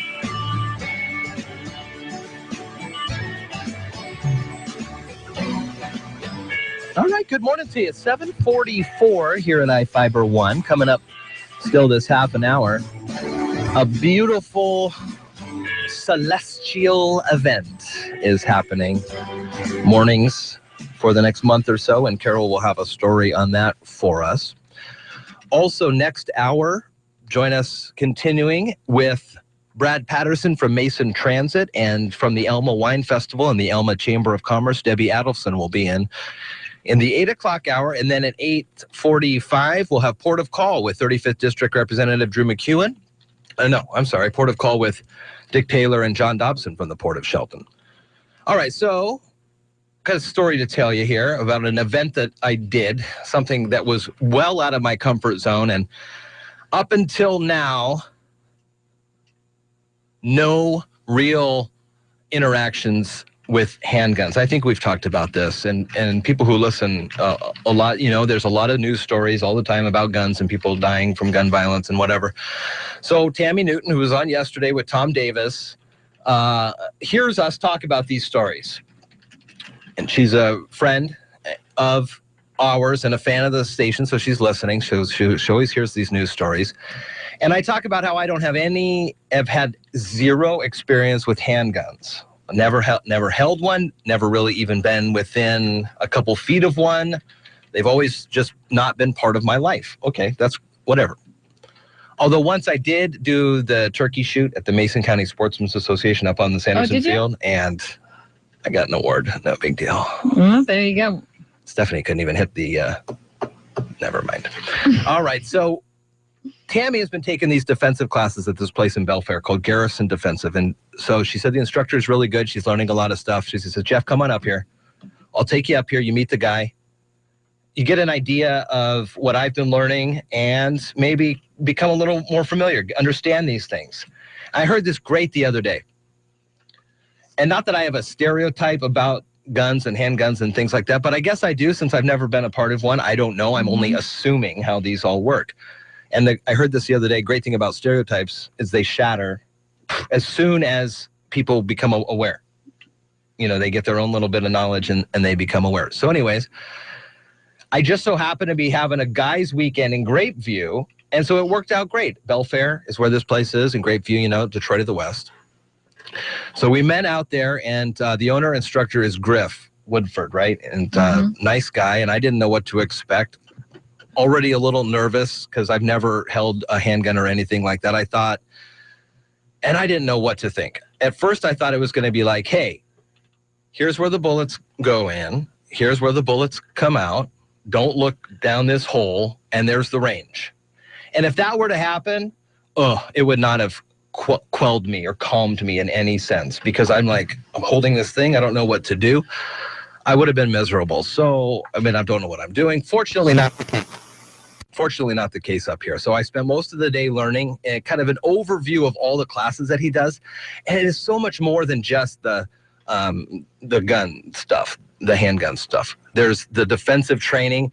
Like, he gave me a list of the things that he talks about, ways to avoid, ways to be verbally, verbal, hey, you, get out of my way, I don't want to deal with you, or physical. And then ending, finally, the last bit of information is about lethal force, you know, having to use the lethal force. So we went through all these things, and one of the things that he showed me that I never even thought of was like they have these super bright flashlights, and you can use them to distract and blind and things like that. So those are available for people, and they can keep you safe. And so we went through this thing and the different styles of avoidance, you know, like, oh, I think that something's going on this side of the street, so I'm going to go to the other side of the street. So after some more instruction and stuff, I was finally able to touch one of these guns, and I'm kind of feeling a little bit right now, but my heart rate's going. So you never touched a gun before? A handgun. No, you never did? No. Okay. BB pistol in high school. But no, nothing else. It's just not part of the lifestyle, my family's lifestyle. So I got a different handling of these things, and there are so many I had no idea how different all these different things are, and the different holsters that you can get, and how some are vacuum molded and they do a great job, and some hardly get the thing to stay in there and they do a junko job. And so then we learned how to hold it and did dry fire, and it was really, I mean, when I had it in my hand, I felt the power, the potential power that these things hold. So I learned how to do all that. At the end of the day, we went out to the range. So I took all the lessons that Griff had taught me, the brief lessons, and he goes into these in detail on it. You can find that on his website. But we go out there, and so at first I thought I was just going to go shoot guns with no background. And then I thought I wasn't even going to get a chance to, because we were learning so much. And then we had a nice happy medium. And because there was so much instruction, it really calmed me. And I was able to understand these things better. It really opened my eyes, and how, you know, if everybody learns the proper skill set and the proper way to use these, like through a place like that, there would be, you know, I would think less and less accidental. You know, one of the stories that brought this up to light was a guy was cleaning his gun or something, and it went off accidentally and shot him in the leg, or shot his wife in the back of the leg, or something like that. And so I didn't know how these things happen. You know, and if you have no interaction with these things ever, or on a day-to-day basis, you don't know what causes them to go off and what doesn't cause them to go off. And so if you have ever had any questions about this, or if you feel like you may need some safety, there's a whole range of things. Anyways, I thought it was I had a lot of fun. It is. Well, it just sort of brings it back to education. Oh, yeah. The more you know. The more you know. But then again, a lot of people think they know, and then those are usually the ones that screw up. And that's, I think, the deal is that there's so many out there. You think people should be required to take a course before they have a handgun, like driving a car? You have to pass a test to drive a car. Should you pass a test to handle firearms? I mean, it would be... Well, because people don't obviously take it upon themselves to to pay attention. But then once they have it, once they took the course, I would think that if you wanted to get one, you would do the due diligence to learn how to use it proper. You would think so, but I don't think the case. It'd be so hard to make people do those kind of things. Yeah, it's very true. Anyways, Griff and Garrison Defenses in Belfair. Good story. Yeah, and I really learned a lot. And as I mentioned, the stereotypes and stuff it shattered as soon as I talked with him and as soon as I got to understand. So then we went out on the range, right? And I got to shoot a couple, and the power there was much more than I thought. And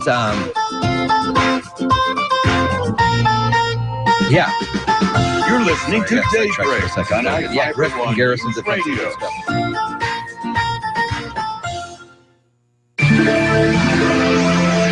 It's about time to place seed orders for the upcoming season. Some advice for downsizing gardeners today from the Old Farmer's Almanac. With more practical tips and useful advice, this is the Old Farmer's Almanac radio report for Wednesday, January 20th, the 20th day of the year. Astronaut Buzz Aldrin celebrates a birthday, and in 1937, President Roosevelt was sworn in for his second term, the first inauguration held in January. If you don't have the time or space to establish a full-size garden this spring, consider growing baby vegetables. The Micro Tom tomato yields an almost endless supply of marble-sized fruit, and the plant is small enough to grow in a windowsill. Fingerling salad potatoes are delicious boiled or fried, and they're only an inch in diameter. Almost any vegetable, from sweet corn to watermelon, comes in a pint-sized variety, and they're fun to grow and serve. That's the Old Farmer's Almanac radio report. Find more garden planting tips at almanac.com.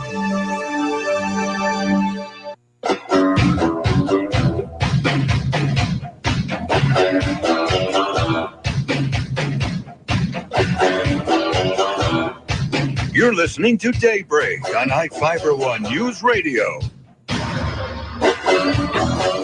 All right, good morning to you. It is Daybreak here, iFIBER One, 752, AM 1030 and FM 103.3. Have a lot of guests upcoming this hour and through the rest of the week, including from the Elmo Chamber of Commerce. Debbie will be in next hour. Brad Patterson as well to talk transit talk and port of call. Tomorrow at 8:15, we'll talk about the Inquiring Minds series that continues on Harstein Island. A great session of speakers that come out there and talk about things. And then Sean Wells.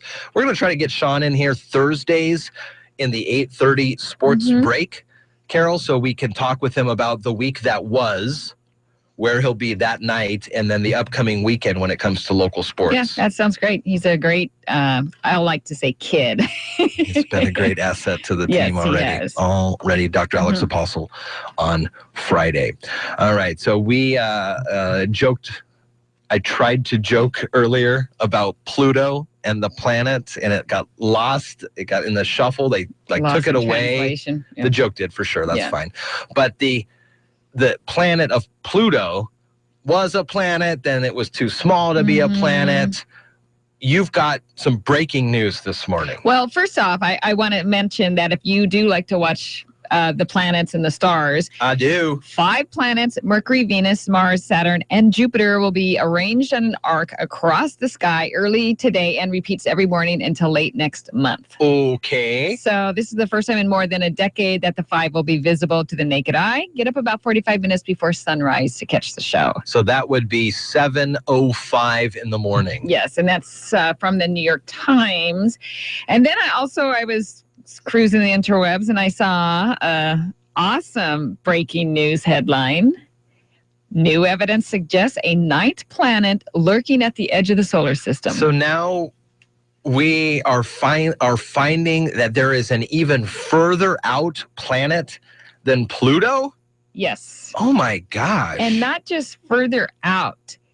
This planet is called Planet 9. Planet 9 from Great outer imagination. space.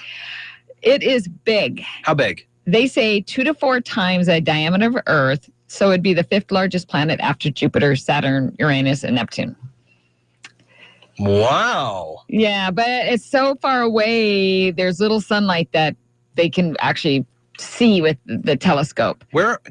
I want to go back to this. I'm sorry. Go back to this arc story that you had Okay. just before this. Where am I supposed to look in the sky? Or am I going to just see a beautiful Well, it's in arc the of northern planets? hemisphere, and I'm thinking that if it's in the morning, you look east. Okay. So tomorrow morning, Or because before, I believe so. when you're driving at 7:05, maybe not when you're Well, driving. maybe not when you're driving.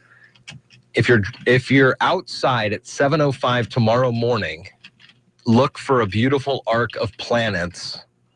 Carol's going to find out more on that one. 7:56 here at iFIBER ONE News Radio. We have the news at 8 o'clock from ABC. Marilyn Foster at 8:04. We'll check ABC Sports and then have more local sports stories. Sean Wells was watching the North Mason game last night. Unfortunately, it was a loss for North Mason against Port Angeles, 68-57.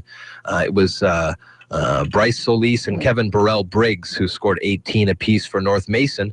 But the Bulldogs did lose a tough one to Port Angeles, 68-57. All right. So if you are in the morning, look southeast to southwest. About an hour and a half before sunrise. This one is southeast to west. Yeah, they say 80 minutes before sunrise, so about an hour and a half before sunrise. And we're going to be able to see... Now, Mars, we usually can see regardless, right? Because it's bright.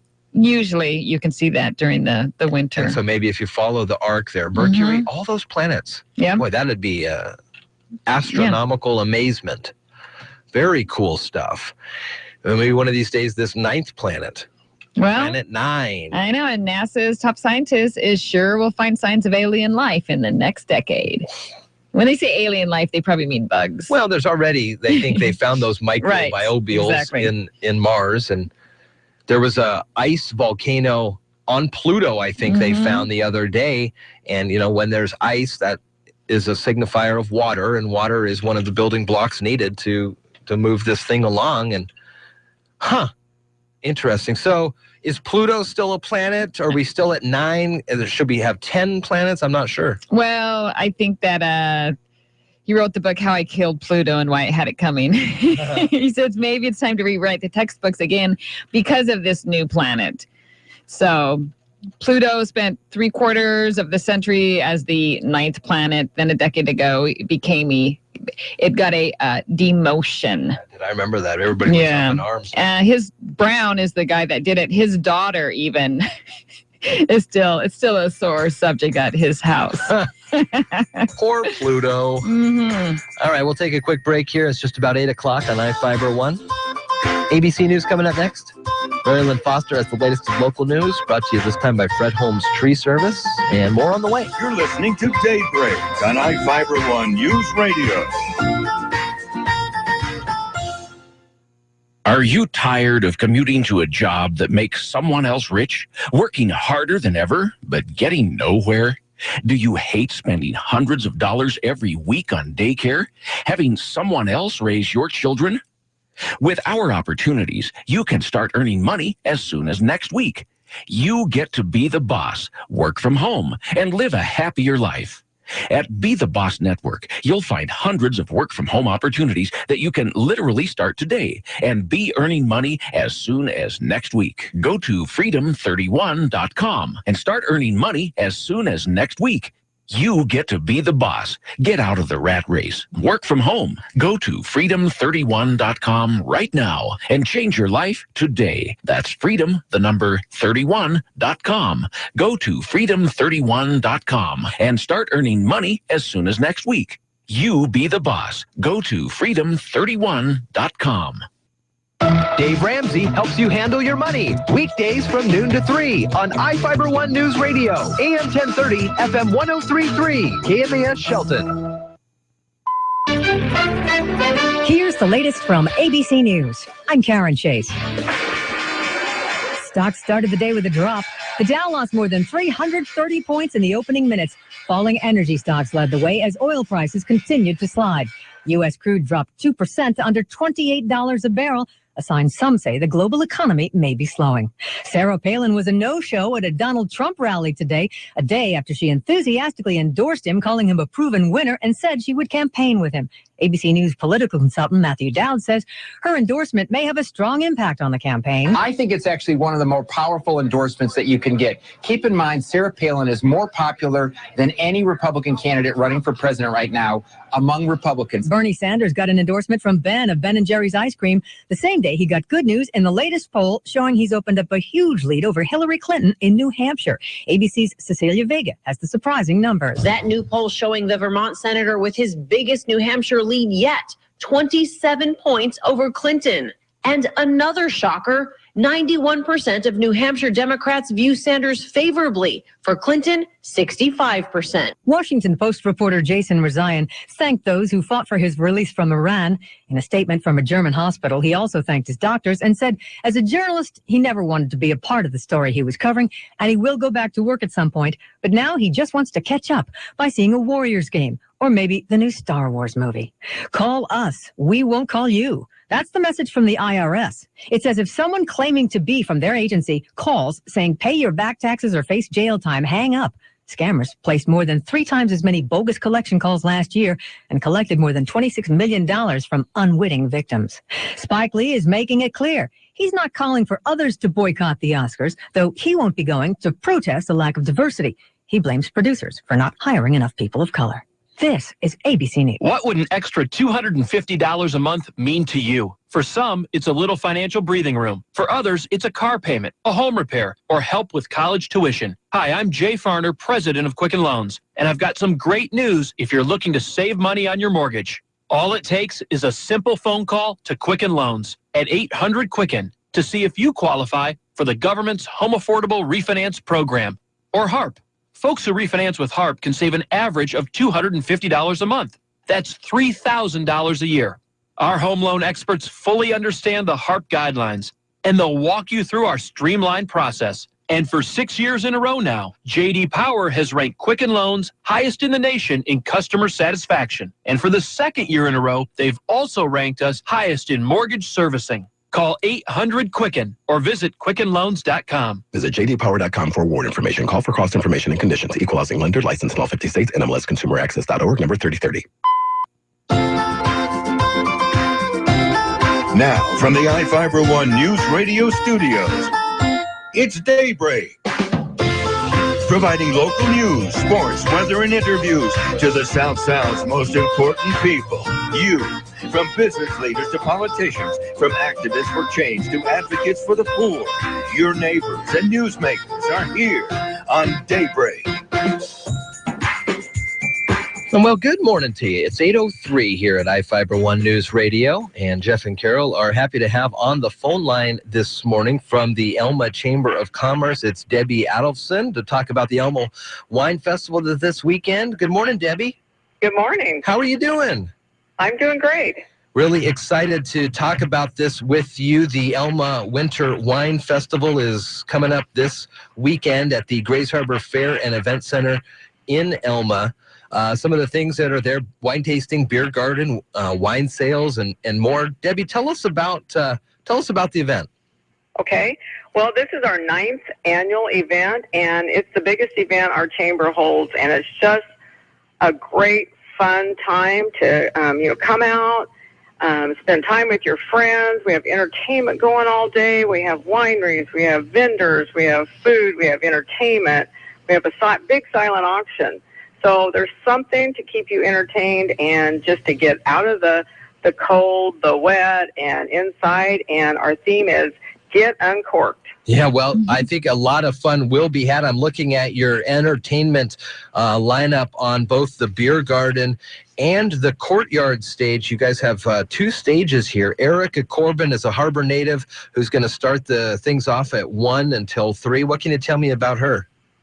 Well, we're very proud to have Erica as one of our entertainers this year. She's just such a talented young lady, and she's grown up here. She's just a whole mix of folksy, I don't know what kind of genre really to fit her into. Yeah, no, folk. So like Nora Jones, Sarah McLachlan style. Yes. Very Beautiful nice. voice, very talented. Also, Backfire will be playing, and this is a big band out of Lewis County that is open for such big hits as Little Big Town, David Allen Coe, Phil Vassar, Jake Owen, even Travis Tritt, that Backfire. And then Heart by Heart. This is kind of a cool thing. What's the deal with Heart by Heart? Well, Heart by Heart has two of the original Heart band members. And when you are listening to them, you're going to think you're at the Heart concert. I mean, they are so good. We had them last year, and everyone just begged us to have them back. They are so fun. The room was packed, dancing, just lots of fun. So they're really good, high energy, of course. But I'm telling you, they just play hit after hit after hit. The hours for the event are noon to 9, and pre-sale tickets go through. There's a discount for buying your tickets, and it goes through today. What is the deal on that, and where can people find those tickets? Well, we have them in a variety of places. The deal is actually we'll leave them out there until they're gone, so they might be available tomorrow. Great. But the deal is you save $5 if you buy them in advance. The package deals, which is the most popular, is $15 if you buy in advance, gets you into the festival, gets you the commemorative glass, and gets you 5 tasting tickets. Tasting tickets are good for either wine taste or beer. So you can use the tickets on either one of those things. So that's a great value. If you wait and pay at the door, it's going to cost you $20. So I, urge everyone to get out and get those tickets early. We're talking with Debbie from the Elma Chamber of Commerce about the Elma Wine Festival that is coming up on the 23rd at the Grays Harbor Fair and Event Center in Elma. Debbie, how many wineries, do you know how many wineries are going to be there? And also the beer, different beer vendors. How many different varieties are you going to have? Well, wines, we have 19 wineries. Wow. From all over the state. As the farthest one, I think, is Elegante from Walla Walla. But we have them all the way up north from Bellingham. Masquerade Wines is coming down from Bellingham. We have one coming from Richfield, Gouget Cellars. We have, of course, our Westport Winery will be there. Hoodsport Winery will be there. That's, close to the Shelton area. So they're from all over, just a great variety and types of wines, and really good wines that you can buy and take them home with you that night. The festival is sponsored by Aberdeen Honda, Vaughn Company, Dennis Company, Pacific Beach and Beyond, Vacation Rentals, Guest House Inn and Suites, the City of Elma, and Grays Harbor Tourism. For more, elmachamber.org. Now, if I have a little too much fun at the Elma Winter Wine Festival and I feel it imperative that I stay in town, do you have a preference, or is there a deal if we stay in town somewhere special? Absolutely. Our local motel, which is very close to the fairgrounds, you could pretty much walk there if you wanted to. But we do have a shuttle running back and forth from there for the guests that stay overnight. There's an overnight package being offered. So if they call it used to be the guest house, now it's called Stay Beyond Inn and Suites. If they call to make the reservations and say they're coming for the wine festival, they get 10% off the room. They get 2 admission tickets to the festival. They get the shuttle back and forth, and they get breakfast in the morning. Wow. So that's a really good package for people. That does sound like a great deal. Yeah, and then if you want to bring your RV, we have Elma RV Park is offering I think they're giving a 15% discount if you want to park your RV there and stay there, which is very close. Fairgrounds also has camping right there, so if they want to bring their RVs and park at the fairgrounds, they can call there and get a spot. Wow, there is a lot. Debbie, what did you get to work on with this? When we talk with other folks who put up wine festivals, everybody is vying for the job of the wine tester, the one that will bring the wine to the masses. What did you get to do?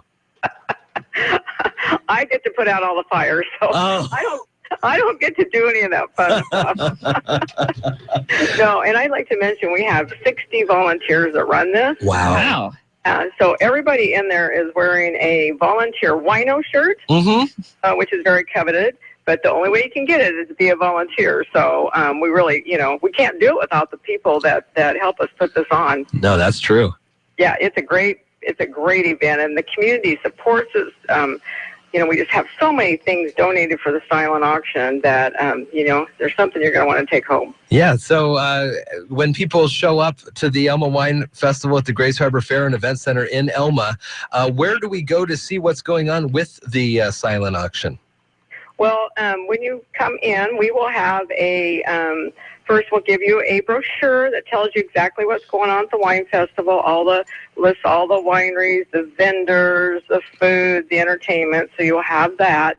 And then we're all in one big building, so it's easy to find your way around. And, there's signs and there's people that will help you, but silent auction is pretty much front and center. So when you walk in the door, you're going to run right into it. Very nice. Well, thank you so much for updating us and giving us more information on this wonderful weekend. It's this Saturday at the Grace Harbor Fair and Event Center in Elma. Hours are from noon until 9, and there is a pre-sale deal going on now until supplies last. It gives you a discount on either your entrance or the package deal that they've got going on. You got to be 21 because there is wine and beer, but there's plenty of entertainment all throughout the day. Debbie, thank you so much. And oh, by the way, I love your Chamber of Commerce building. The gas station, the gas station. Yes. Oh, it's so cool looking. Yes, our flying E used to be a flying A, now it's a flying E. Very nice. So check that out when you're in Elma. Debbie, thank you so much for coming on with us this morning. Thank you for having me. Hope to see you. Yeah, see you there. It is 8:12 at Daybreak on iFIBER 1, and great conversation. Again, you can find more information at elmachamber.org. We're going to take a quick break here on Local News is brought to you. We're going to take a quick break here on iFIBER 1 News Radio, and when we come back, we'll have transit talk here on Daybreak.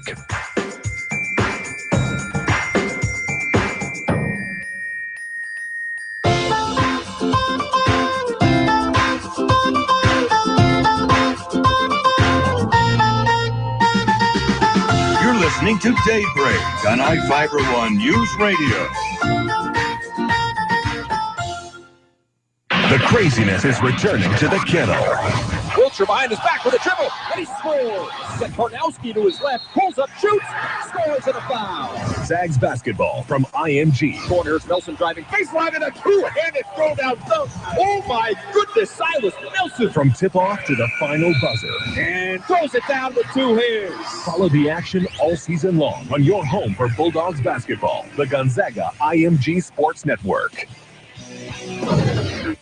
I'm attorney Harold Carr. During the past 25 years, more than 8,000 people have trusted me to handle their personal injury cases. I understand how an injury can disrupt your life and cause financial hardship for you and your family. At the law firm of Harold Carr, we have 5 attorneys and 19 staff members experienced with negotiating and litigating with insurance companies. So if you feel the insurance company is not dealing with you fairly, call me, Harold Carr. Let us deal with the insurance company so you won't have to. Car accident? Call Carr or visit us online at haroldcarrattorney.com.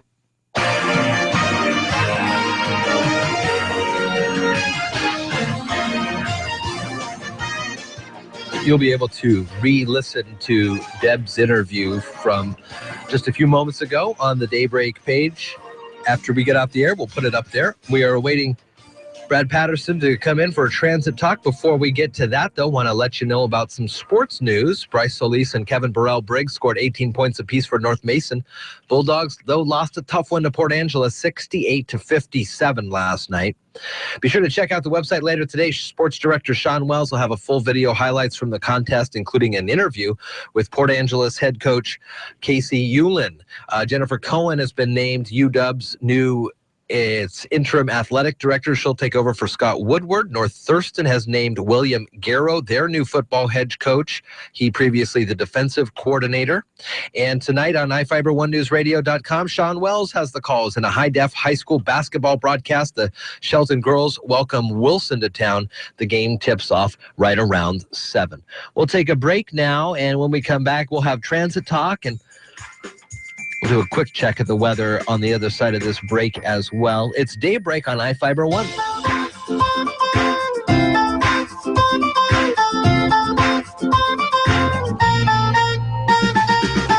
You're listening to Daybreak on iFIBER 1 News Radio. You answered all your emails by noon. Get a freshly prepared Egg McMuffin. Actually left work on time? Then get yourself a savory sausage McMuffin with egg. You saw the weirdest midnight movie. Well, get a delicious sausage burrito. With McDonald's all-day breakfast menu, you can get delectable breakfast tastes anytime. Egg McMuffin, hotcakes and sausage and more. It's time to start enjoying the breakfast you love whenever you want. Just listen to a radio commercial? Get some golden hash browns. McDonald's all-day breakfast menu varies by location. This love letter's for my sweet beauty. Your scent drives me all sorts of cray. Every time you touch my lips, ooh, how it makes my day. Rich, smooth, fresh, and steamy. Dang, you're a dream. So let me give you some sugar, and then perhaps some cream. There's no denying your love for a rich, smooth, fresh brewed McCafe. And now, get any size for just $1. A la carte only. Prices and participation may vary. Limited time offer. From the iFIBER 1 News Radio Studios, you're listening to Daybreak.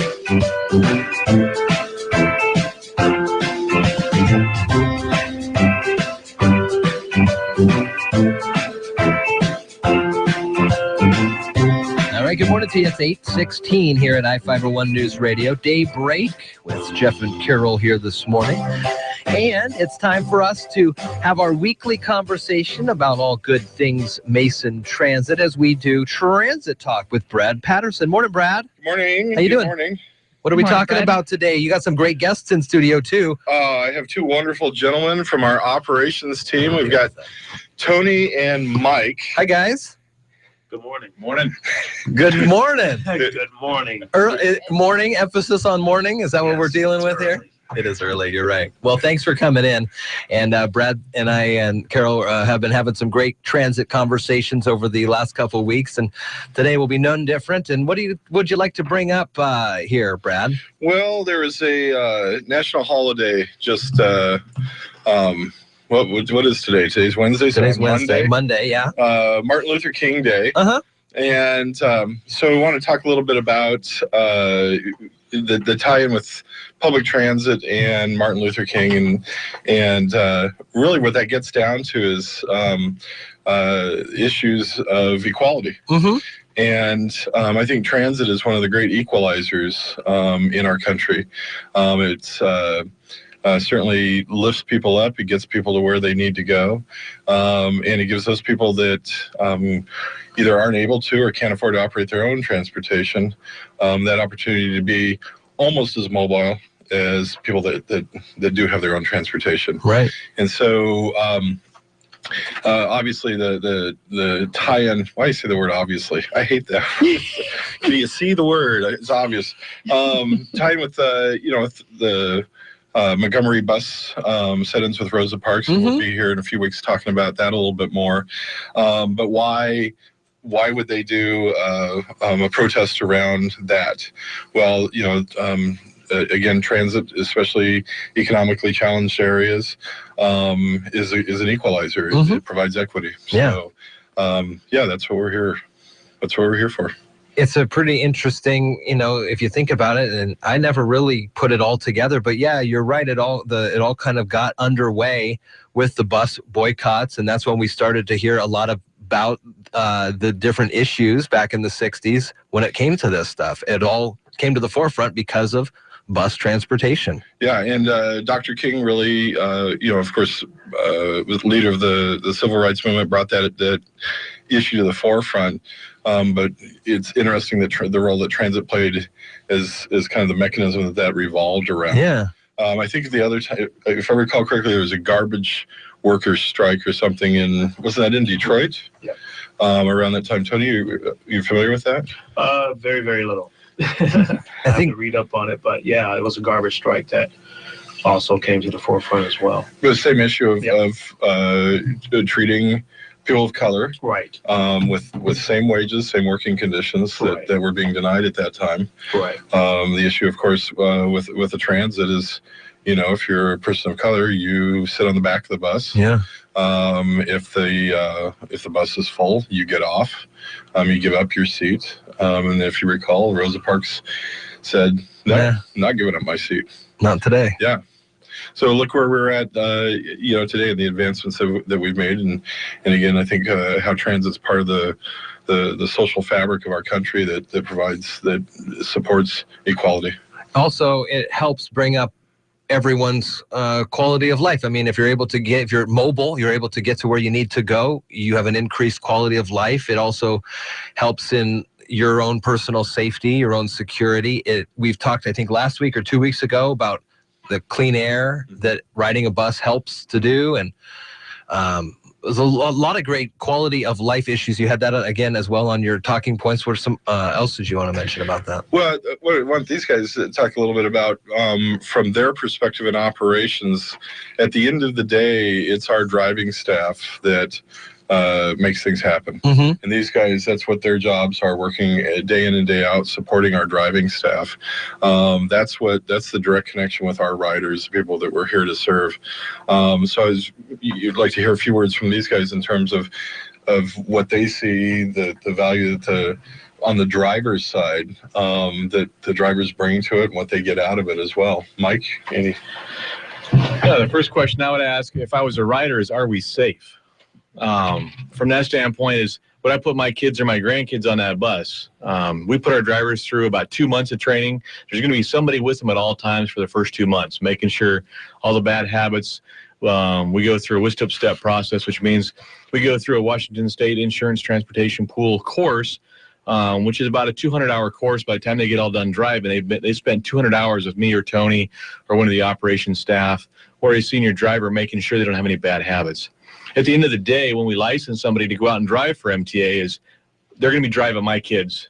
So I want to make sure my kids, when they get on that bus, are safe, secure, just like any other passenger out there. We have a phenomenal crew. We have a phenomenal crew when it comes down to safe drivers. Most of our accidents are people falling on the bus. They're just hurrying, trying to get on their bus too fast, getting off the bus too fast, or in a hurry, too many packages. That's where most of our accidents come from, is people actually falling on buses. Interesting. So in those 200 hours of training, is it obviously there's driver training involved, like being behind the wheel of the bus. What are some other aspects of interacting with passengers? If there is a problem, you see a problem maybe start to come up, how you interact. Is that part of the training as well? Yeah, we go through, there's actual 2 days of passenger assistance where they practice loading passengers on the bus and off the bus, whether it's a wheelchair, with a walker, with a cane. So they get 2 days of actual practice in that. We even have, they put glasses on somebody to where they can practice loading somebody that may have sight challenges. And that's something that most of us have never been through that we can actually see every day. But we have to go through that process of understanding what it's like from their point of view to understand what can we do for them to help them. So we have lots of challenges while we're out there training. And sometimes it's one-on-one, sometimes it's 2 or 3 on 1. But the challenges we have, we can try to go at it with the customers and the driving staff, and we can figure out where they need help on. Is it they need more help with the wheelchairs? They need more help with driving? Sometimes it's backing up a 35-foot coach with 40 people on there. That can be a little challenging. You get downtown into Olympia with the roundabouts. That can be a little challenging too, a little intimidating for somebody that's never done it before. So the practice is where it comes into play. We go down there at 3 o'clock, 4 o'clock. We go down there at 8 o'clock at night and practice the different situations that they're going to be in traffic, days, nights, weekends, holidays, ice. It could be snow. We're going to get out there and try and drive in that also. I do appreciate when I see on the reader boards on the buses when it says training or training in progress and things. I said, well, great, taking the time to learn those skills. I'd hate for someone to just jump in and start driving. So we're all confident in saying our kids you put your kids on the bus? Yes. Yeah, I've got daughters. My daughters ride the bus. Anytime they want to come out and see me, they can get on the bus and go. And I have no doubt they're going to get here safer than if they were driving. When you're driving, you're in a car by yourself. Most of the people that have had driver's ed get about 5-10 hours of driving back in 1942 when we all learned how to drive. Yeah. Very minimal type of skills learned in that kind of a stage. You're basically in a car by yourself, and you got your radio, you got the iPhone, you got everything going on. You're not paying attention to what's going on. The drivers are focused on one thing: driving safely to their destinations. That's great. So I can sit in the bus and I can watch my movies or listen to them phone or read my emails or whatever it may be while they're getting me to my location. Like I said, at the end of the day, if you want to know something, do I put my kids on a bus? Yes. I don't license my drivers until I feel comfortable they're going to take my kids out there. Great. Because they could be driving and have an accident with my kids also. So I want to make sure they're safe. Tony, you're out in the field most of the time, or a lot of the time with your job, working with the drivers and interacting with passengers as well. What do you see from your perspective out there in terms of the safe treatment and the people's utilization of the system, what they're looking for? A lot of our passengers are of the baby boomer generation, and a lot of them don't have the assistance that they need from family members to transport them to and from their destinations. So we offer, I would say, a modified paratransit type of service in our cutaways, where we're doing door-to-door service for a lot of these passengers.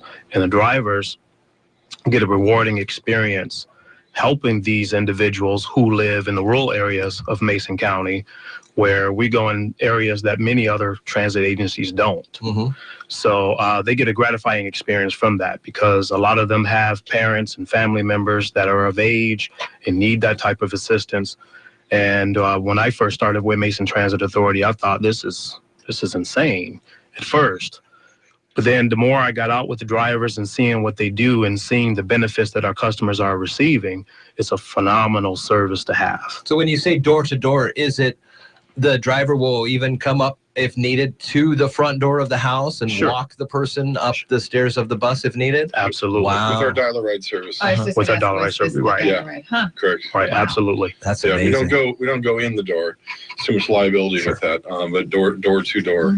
Yeah. So if people need a hand out to the bus, back to the bus, getting in the bus. Yep. Wow. That's impressive. That is a great skill and a great asset. And the dial-a-ride service is all part of the Mason Transit experience. Again, no cost for in-county ridership. Correct. Wow. And so how does somebody get, if they need a dial-a-ride, they call the main hotline, or how would we work that out? Mike, you want to answer? Yes, they're going to call it in. We try to get at least 2 hours notice to make sure we can get it all scheduled. We have a whole county we're trying to get scheduled. So if they can call us a day and a half in advance, 2 weeks in advance would be better to make sure it all works out. They get a half an hour window when we can get them picked up, so we can try and get everybody scheduled out there, picked up and dropped off at their appointments. So they want to tell us exactly where they're going, what their appointment time is, so we can make sure we get them there. Again, if they can call ahead of time, at least 2 hours in advance, that's going to make it beneficial to both of us, where we can get everybody scheduled to go out there and pick up 2 or 3 people at the same time. Wow. So one of the things with that, the closer it gets to their trip time, the harder it is to get a trip, because trips are booked in advance up to 2 weeks. So, a lot of times we can fit people in at that short notice. There's times we can't. You call in 2 weeks notice, it's pretty much, it really is guaranteed that you'll get that ride.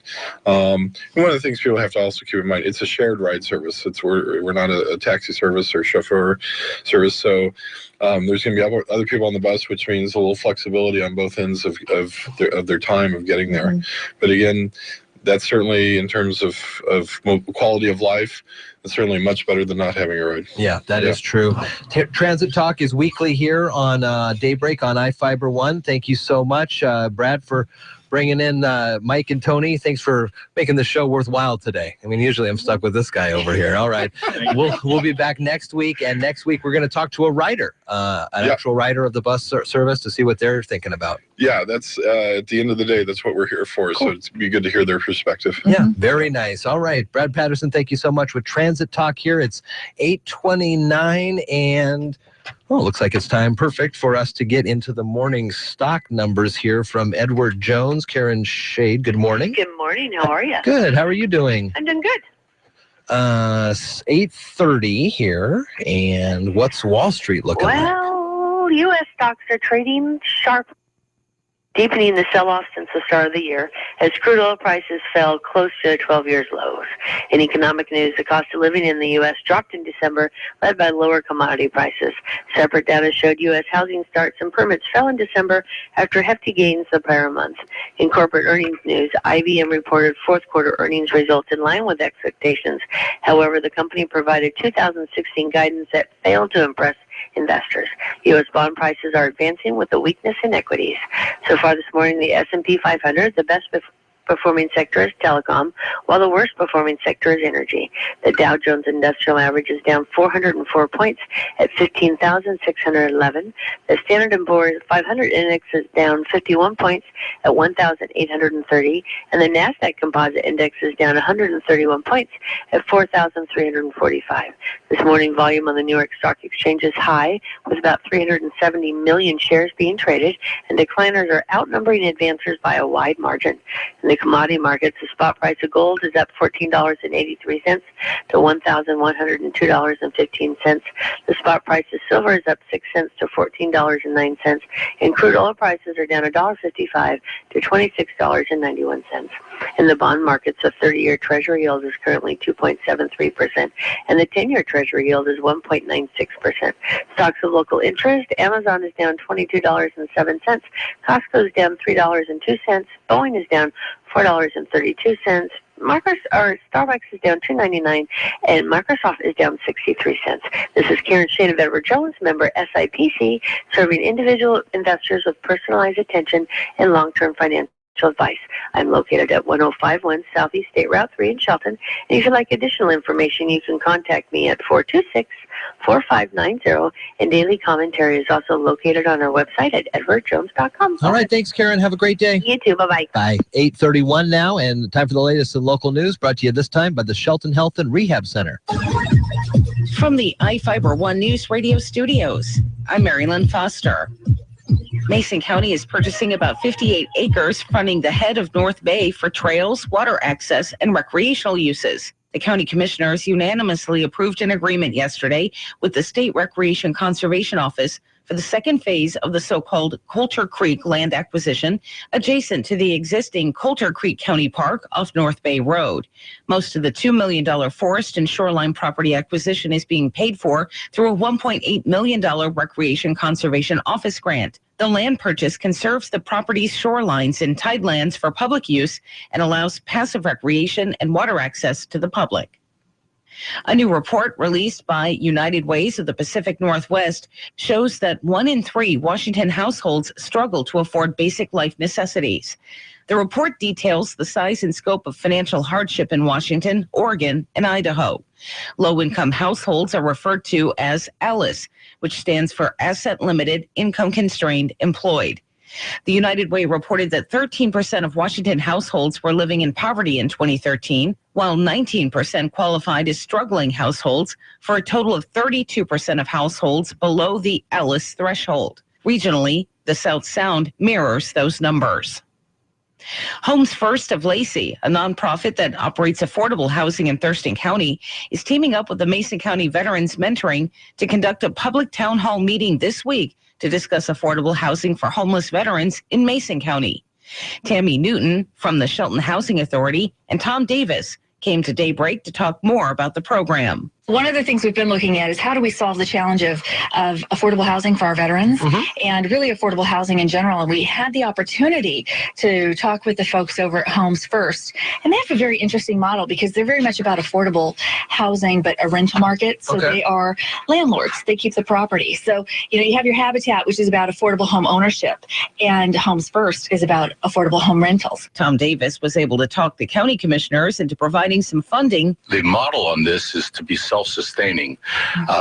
The idea is that this would be a platform. It's for veterans, homeless veterans, this particular project we're talking about, but it's a platform to address all homelessness in Mason County. But if it's self-sustaining, then it's more likely to succeed than if you always have your hat in your hand and asking for money. But to get the project started, naturally, you're going to need some money. State Representative Denny Heck Thurston County Commissioner Bud Blake and Mason County Commissioners will present information at the Town Hall this evening from 5:30 to 7 p.m. in the Mason County Public Works Building. For iFIBER One News Radio, 1030 KMAS and FM 103.3, I'm Marilyn Foster. Snow melts. Rain falls. Rivers form. This happens all over the world. But when it happens here, something wonderful unfolds. A renewable source of energy, created without releasing even an ounce of CO2 into the Earth's atmosphere. Mason PUD 3, clean, renewable, and reliable energy every day. Previously on the Under the Hood Show. This would be Glenn. Hey, Glenn, go ahead. I've got an 87 Honda that I just picked up for a song, like $100, and it runs beautifully at 305,000 miles. Quite impressive. But when you start it, you have to start it 3 times to get the automatic choke to kick in properly. So what, Glenn? It was $100. Go Under the Hood, Saturdays at noon on iFIBER One News Radio, AM 1030 and FM 103.3.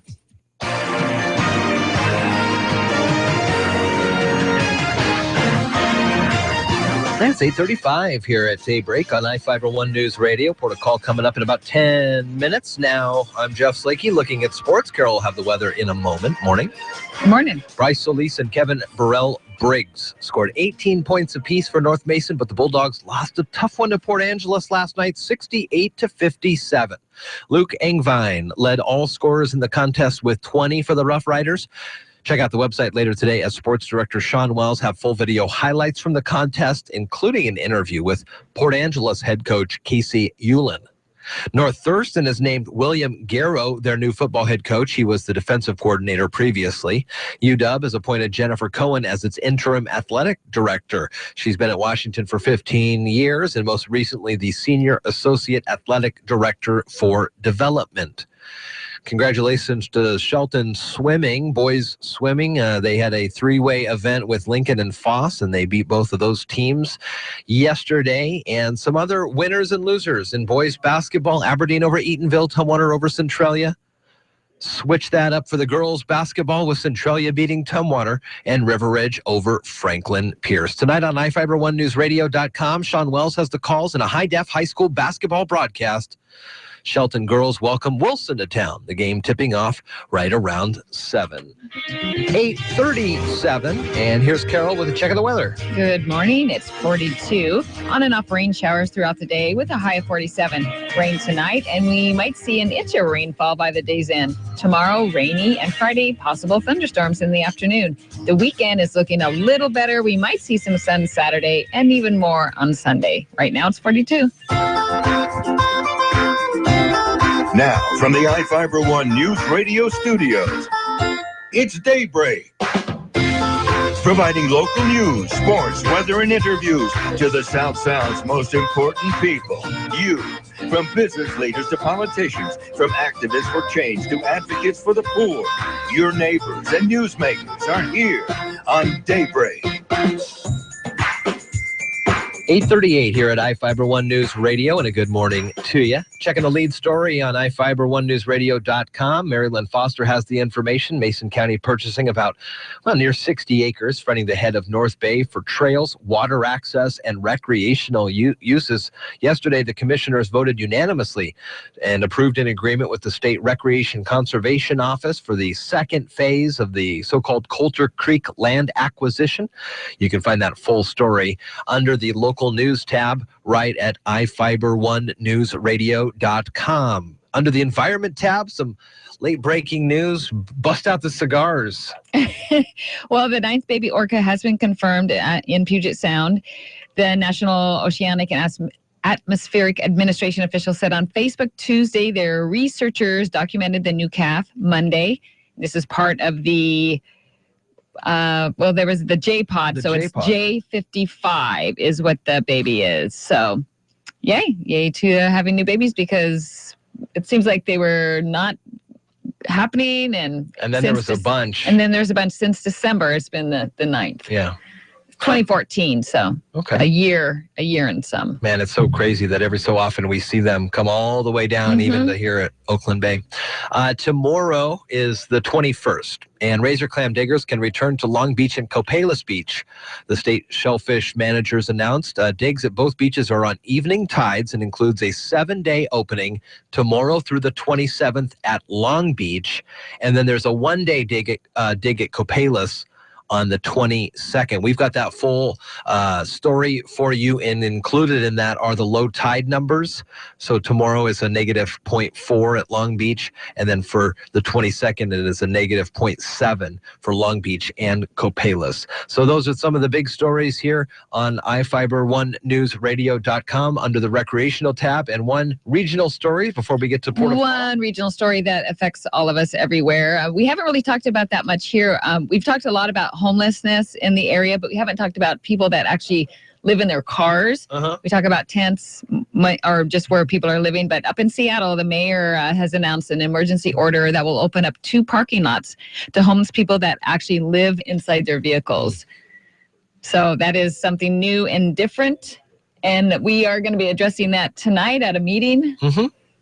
It's Homes First. Yeah, Homes First from 5:30 to 7 at Public Works tonight. Tammy Newton was on the Daybreak show yesterday along with Tom Davis to talk about this thing, and some big dignitaries will be there to talk a little bit more. Denny Heck, the congressman for the 10th district, which is part of Shelton here. County commissioners, I believe, will be there as well. And it's all part of Homes First. You can find that story on iFIBER1NewsRadio.com. 8:41. Take a quick break, and we'll dive deep into port business here on Daybreak.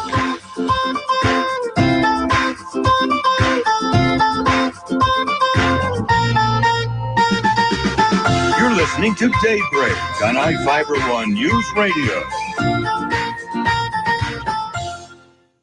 Are you tired of commuting to a job that makes someone else rich, working harder than ever, but getting nowhere?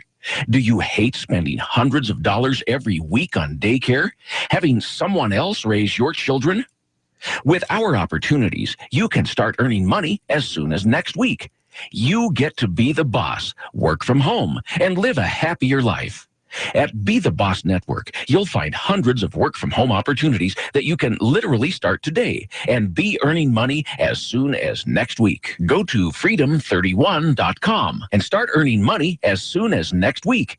You get to be the boss. Get out of the rat race. Work from home. Go to freedom31.com right now and change your life today. That's freedom31.com.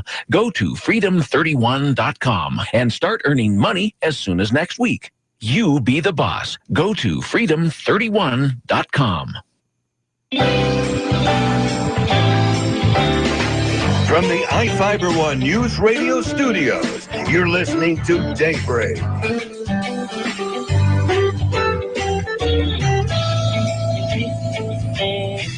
Well, good morning to you. It's a Wednesday here at iFIBER One News Radio, and time for us to dive on in. It's Port of Call here on Daybreak.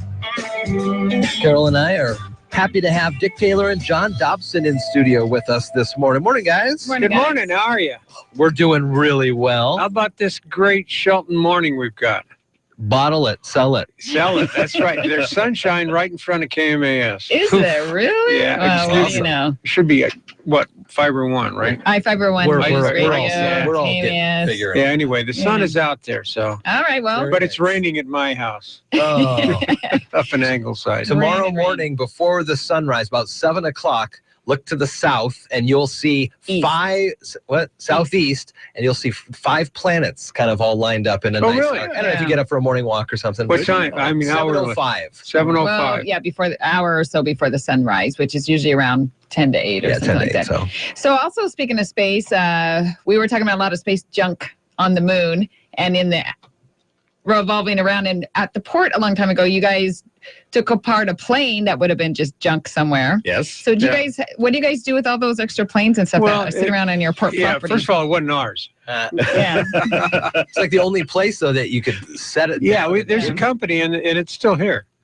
Aero Controls. Aero Controls, and they flew it in. The first one was a Well, they did a 747, and they also did a 727. Well, we've had as many as 30 727s on airport property at one time. Really? Anyway, yeah, they dismantle them and they reuse the parts. Mm-hmm. I mean, that market's going away now, but that was there for a long time. I bet. Interesting. So, yeah, they would take it apart, and it was great because when I was at the Chamber of Commerce, we would have auctions and things, and they would give us airplane parts for our auction. And one of the best ones was the nose cone from the radar dome from a 727, this huge igloo-looking thing. Well, who wouldn't bid on that? Well, yeah, Jim Giglione, the fire chief, bought it. I don't know what he was going to do with it. Right? Claim to fame. We were worried about what we were going to do to get it out of our auction site. Yeah. It was huge. That is amazing. The port has seen a lot of great pieces of aviation. We were looking at the port website the other day. You guys still got some photos from the Goodyear blimp, and this upcoming summer, a lot of planes are going to be coming in addition to a lot of military personnel as we get ready for Evergreen Tremors. We were trying to understand a little better about why Sanderson Field was picked for this event. We had talked previously about what's underneath the airport. So can you talk to us a little bit about that? Well, that's part of it. That's part of it. It's, we're not, when the big earthquake comes, we're not going to be liquefied underneath, which that's going to happen in a large area around here. So the airport can still be operational. Now, we may get some cracked runways and stuff, but those are relatively easily repaired. So, and we're obviously away from the tsunami zone on the coast. And that's another big one because all the Copalis and Hoquiam down all the way to the coast there is going to be, if there's a tsunami, it's going to be inundated. And that doesn't affect us at all. So we can base out of here, or things can be based out of here. So this is the closest airport to the coast that would be utilized by the military for safety. Yeah, it will be the base. They'll fly stuff into airports if they can get in. But yeah, we're front and center, basically. Yeah, closest to the coast. Now, if there is a tsunami, put us on the map. If there is a tsunami, it'll likely take over a lot of the port on the coast. Now, is there any way that boats can make their way in all the way close to where we are in the marina area to unload? Maybe not the big ships that come from China, but any sort of delivery of any goods that normally would go to the coast would have to come around the sound and down below. Is that another thing There's two plans in the background to that, depending upon what gets damaged. I mean, the first thing everybody's got to do is survey the damage to find out which routes you can take. Some of the initial assumption by FEMA is that all bridges will be gone, so you can't use ground transportation. So maybe water would be the best. So could they come through Hammersley Inlet and then work their way to the our Oakland Bay Marina? That's a possibility, but it's going to be limited simply because of the amount of ground that we've got to unload on. And then hopefully the facilities for unloading. And exactly. So the other option, though, is to come into Bremerton and then possibly use the rail to bring it to Johns Prairie. So that's the other option that they're looking at. So then you still got to get trucking from our Johns Prairie location over to here. So most of it's going to end up coming in on helicopter. That's just the bottom line to it. Notice how, compared to, say, 5 years ago, we're saying when, not if.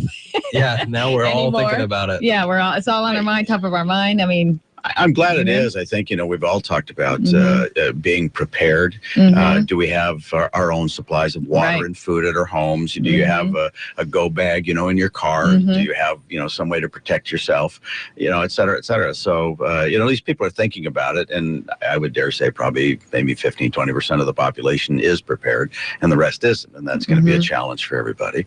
I mean, we know that as soon as and I want to say it's not just the tsunami. I think it's the earthquake. A 9.0 is going to last for more than 4 to 5 minutes. I mean, that type of shaking. You think about what we had with the Nisqually earthquake, and I was up at Mill Creek at that time, and I literally got outside and watched my house just waving at me, back and forth. I had no idea. And that was only a 7-point-some earthquake. This is a 9-point, so the magnitude would be huge if this does happen.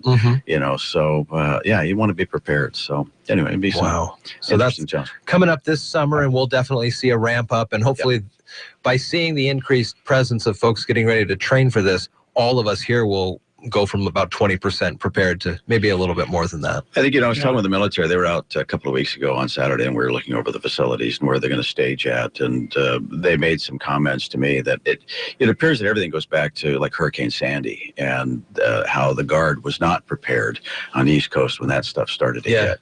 And so then I can't remember the next one that took place. They were a little bit better. So for them, this is really, just an add-on to what they've learned over the years that, we just need to be prepared, period. And you need to practice it. And you need to practice it. Absolutely. Absolutely. So we'll have at least 400 plus troops here.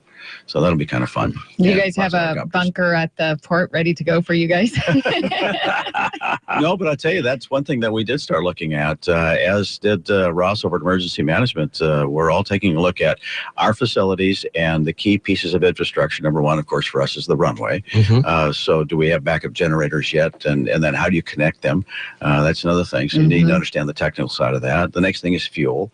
And, of course, we've identified where the power is at. The military's identified where the power is at. So do they need to bring a generator in for us, or should we be able to provide one? And then we've had some conversations about our own administration, our own admin offices. Do we want to be prepared for that? Do we want to have, some rations or something, MREs or something like that there for our own people? We haven't really got into that level at this point, but it's a thought that, we're considering.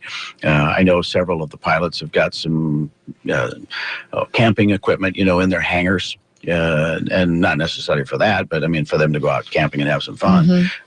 So it'll be an interesting exercise to have, I think, but at least we're starting to think about it. And that's the big thing. What else is happening on port property? We getting close to signing any new agreements or even having the ability to? Do you we have the ability. We have the ability to sign new agreements. Whether we can or not.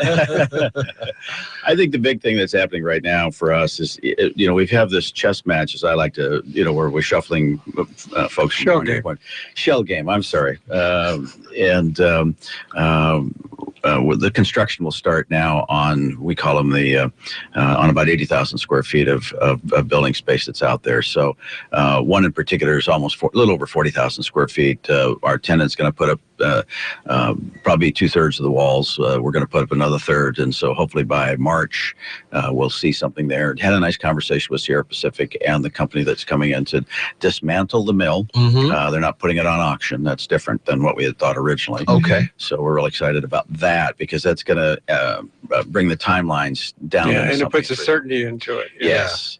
The auction was making us extremely nervous, and especially when we were planning for it early on, and then it got moved back to December, which we weren't expecting that, and then we were seeing it's going to be moved to February. And so we're going to do a few things. We're going to do some fencing, temporary fencing out there so that there's security out there. The company that's coming in will be bringing in security guards. I just letting everybody know and warning them about that. And the security company, by the way, is all ex-military and all special forces guys. So they will be prepared. So just stay away. Don't try to come out there and pocket the wire and run away. Anyway, it should take them probably about 2 months to clean that out. And SPI is offering us some help with cleanup and everything else. So, by the end of June, which is what we're targeting for all of that, I think we're going to be in good shape. Oh, great. One of the other companies that's we're hoping for is to sign a contract on one of the buildings. Will be here actually tomorrow. So we'll be talking with him and making sure that this looks exactly what he wants. So anyway, that's going to then open up some other options for us, hopefully out at the airport. Excellent. Next week, let's talk about, you mentioned the security there. Let's talk a little bit about next week, the different types of security. You have 3 different, very unique properties. There's the Johns Prairie area, the Marina, and the Sanderson Field. And I'm imagining they all have their unique difficulties when it comes to securing those facilities. So let's talk a little bit about that so people know that you know, that we know, that we're watching you. However that works. Big brothers. Big brothers are always watching. Big Brother Port. Thank you very much, guys. It's 8:54 here at iFIBER One. We're going to surface on out, hear the Old Farmer's Almanac coming up next, and we'll wrap up this Wednesday here on iFIBER One.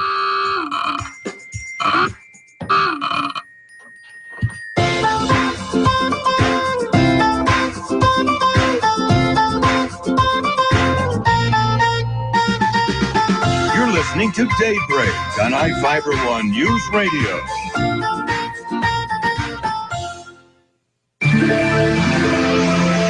It's about time to place seed orders for the upcoming season. Some advice for downsizing gardeners today from the Old Farmer's Almanac.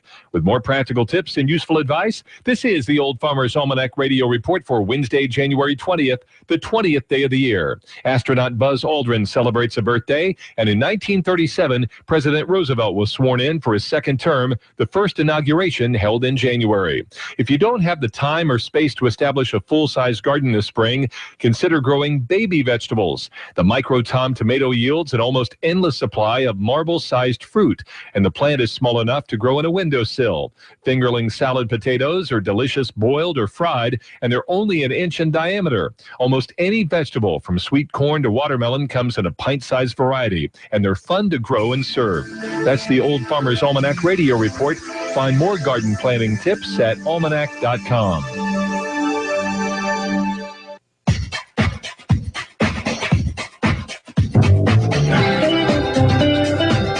Dave Ramsey Show, where common sense meets dollars and cents. Patrick in Texas says, my wife thinks we should have an emergency credit card. How can I explain to her that this is a terrible idea? Well, the last time on earth that you need to go into debt at 18% interest would be at a time when your family has an emergency. What you need is money. If you had $20,000 set aside for an emergency fund, you wouldn't need an emergency credit card, right? The Dave Ramsey Show, weekdays from noon to 3 on iFIBER ONE Newsradio. The Dave Ramsey Show, where common sense meets dollars and cents. Patrick in Texas says, my wife thinks we should have an emergency credit card. How can I explain to her that this is a terrible idea? Well, the last time on earth that you need to go into debt at 18% interest would be at a time when your family has an emergency. What you need is money. If you had $20,000 set aside for an emergency fund, you wouldn't need an emergency credit card, right? The Dave Ramsey Show, weekdays from noon to 3 on iFIBER ONE Newsradio. You're listening to Daybreak on iFIBER ONE News Radio.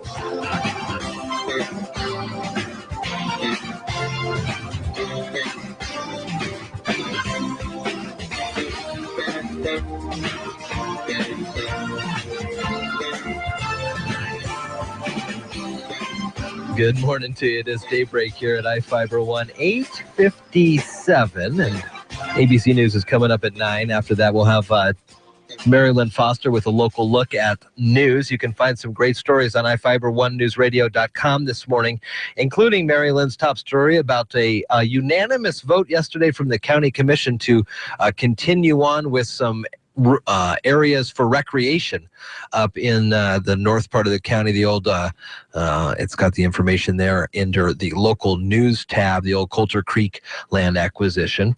Tomorrow, Carol, is Thursday. It is Thursday. And we've got some great guests lined up. Who do we have? Well, we will have Arlen from Inquiring Minds, Harsteen Island. She'll be on at the 8 o'clock hour, about 8:15 or so. They always have that every year. It's a great event that they put on. And then we'll have Sean Wells, our sports director, coming in. He'll be in about 8:30. Give us some news of some reconfiguring and sizes of high schools and what leagues they're going to be playing in. And then at 8:40, we'll have Focus on Shelton. And I believe we have a surprise guest. Ooh. Since we don't know who it is. Oh. So we'll find out tomorrow who comes on in. Check us out on our Facebook page. Early this morning, we had a fun conversation that the Amazon is moving forward and going as far as they can without approval, federal approval, to start delivering packages by drones, and some people are commenting on it. Is it mostly positive? People want to see these things? I mean, I think it's cool. I just think very cool. You got to think through the details. I don't want a package falling on your head or on Kaiser's head. No. I mean, I just keep seeing that skier that just was missed by a drone itself falling out of the sky. Yeah, for sure. So it is apparently anything under 5 pounds that these drones are going to have about 10-mile radius, and they'll be able to deliver your packages within a half an hour. Right. And then what's interesting is that if you think 5 pounds, and so when I think 5 pounds, the first thing I think of is a bag of flour, because I just had to buy a bag of flour and it was 5 pounds, and you don't think that's very heavy. But apparently, that's the main majority of the stuff that people buy on Amazon, not necessarily the majority of the stuff they sell on Amazon. Big difference between what they sell and what people buy. But think about it next time you get a package. So like I think the last thing we got is I got some deodorant and some crayons. Well, that's probably was weighs nothing. well under. Yeah. I mean, I doubt that even came to a pound. So these 55-pound drones, see the link on our Facebook page. And I believe they're not going to set the packages on the top of that picture. That's just where more propellers are. But this could be happening in the next couple of years. Well, if it's only 10 miles, they got to build one near us. You're listening to Daybreak on iFIBER One News Radio. Tom Hartman is live and waiting your call. Weekdays from 9 to noon on iFIBER One News Radio, AM 1030, FM 1033, KMAS Shelton. Here's the latest from ABC News. I'm Daria Alvinger. The governor of Michigan has apologized for the water crisis in the city of Flint, but he could still be in legal trouble over it. There have been at least 3 class action lawsuits filed here. About 500 Flint residents are seeking to become part of those class action lawsuits. And part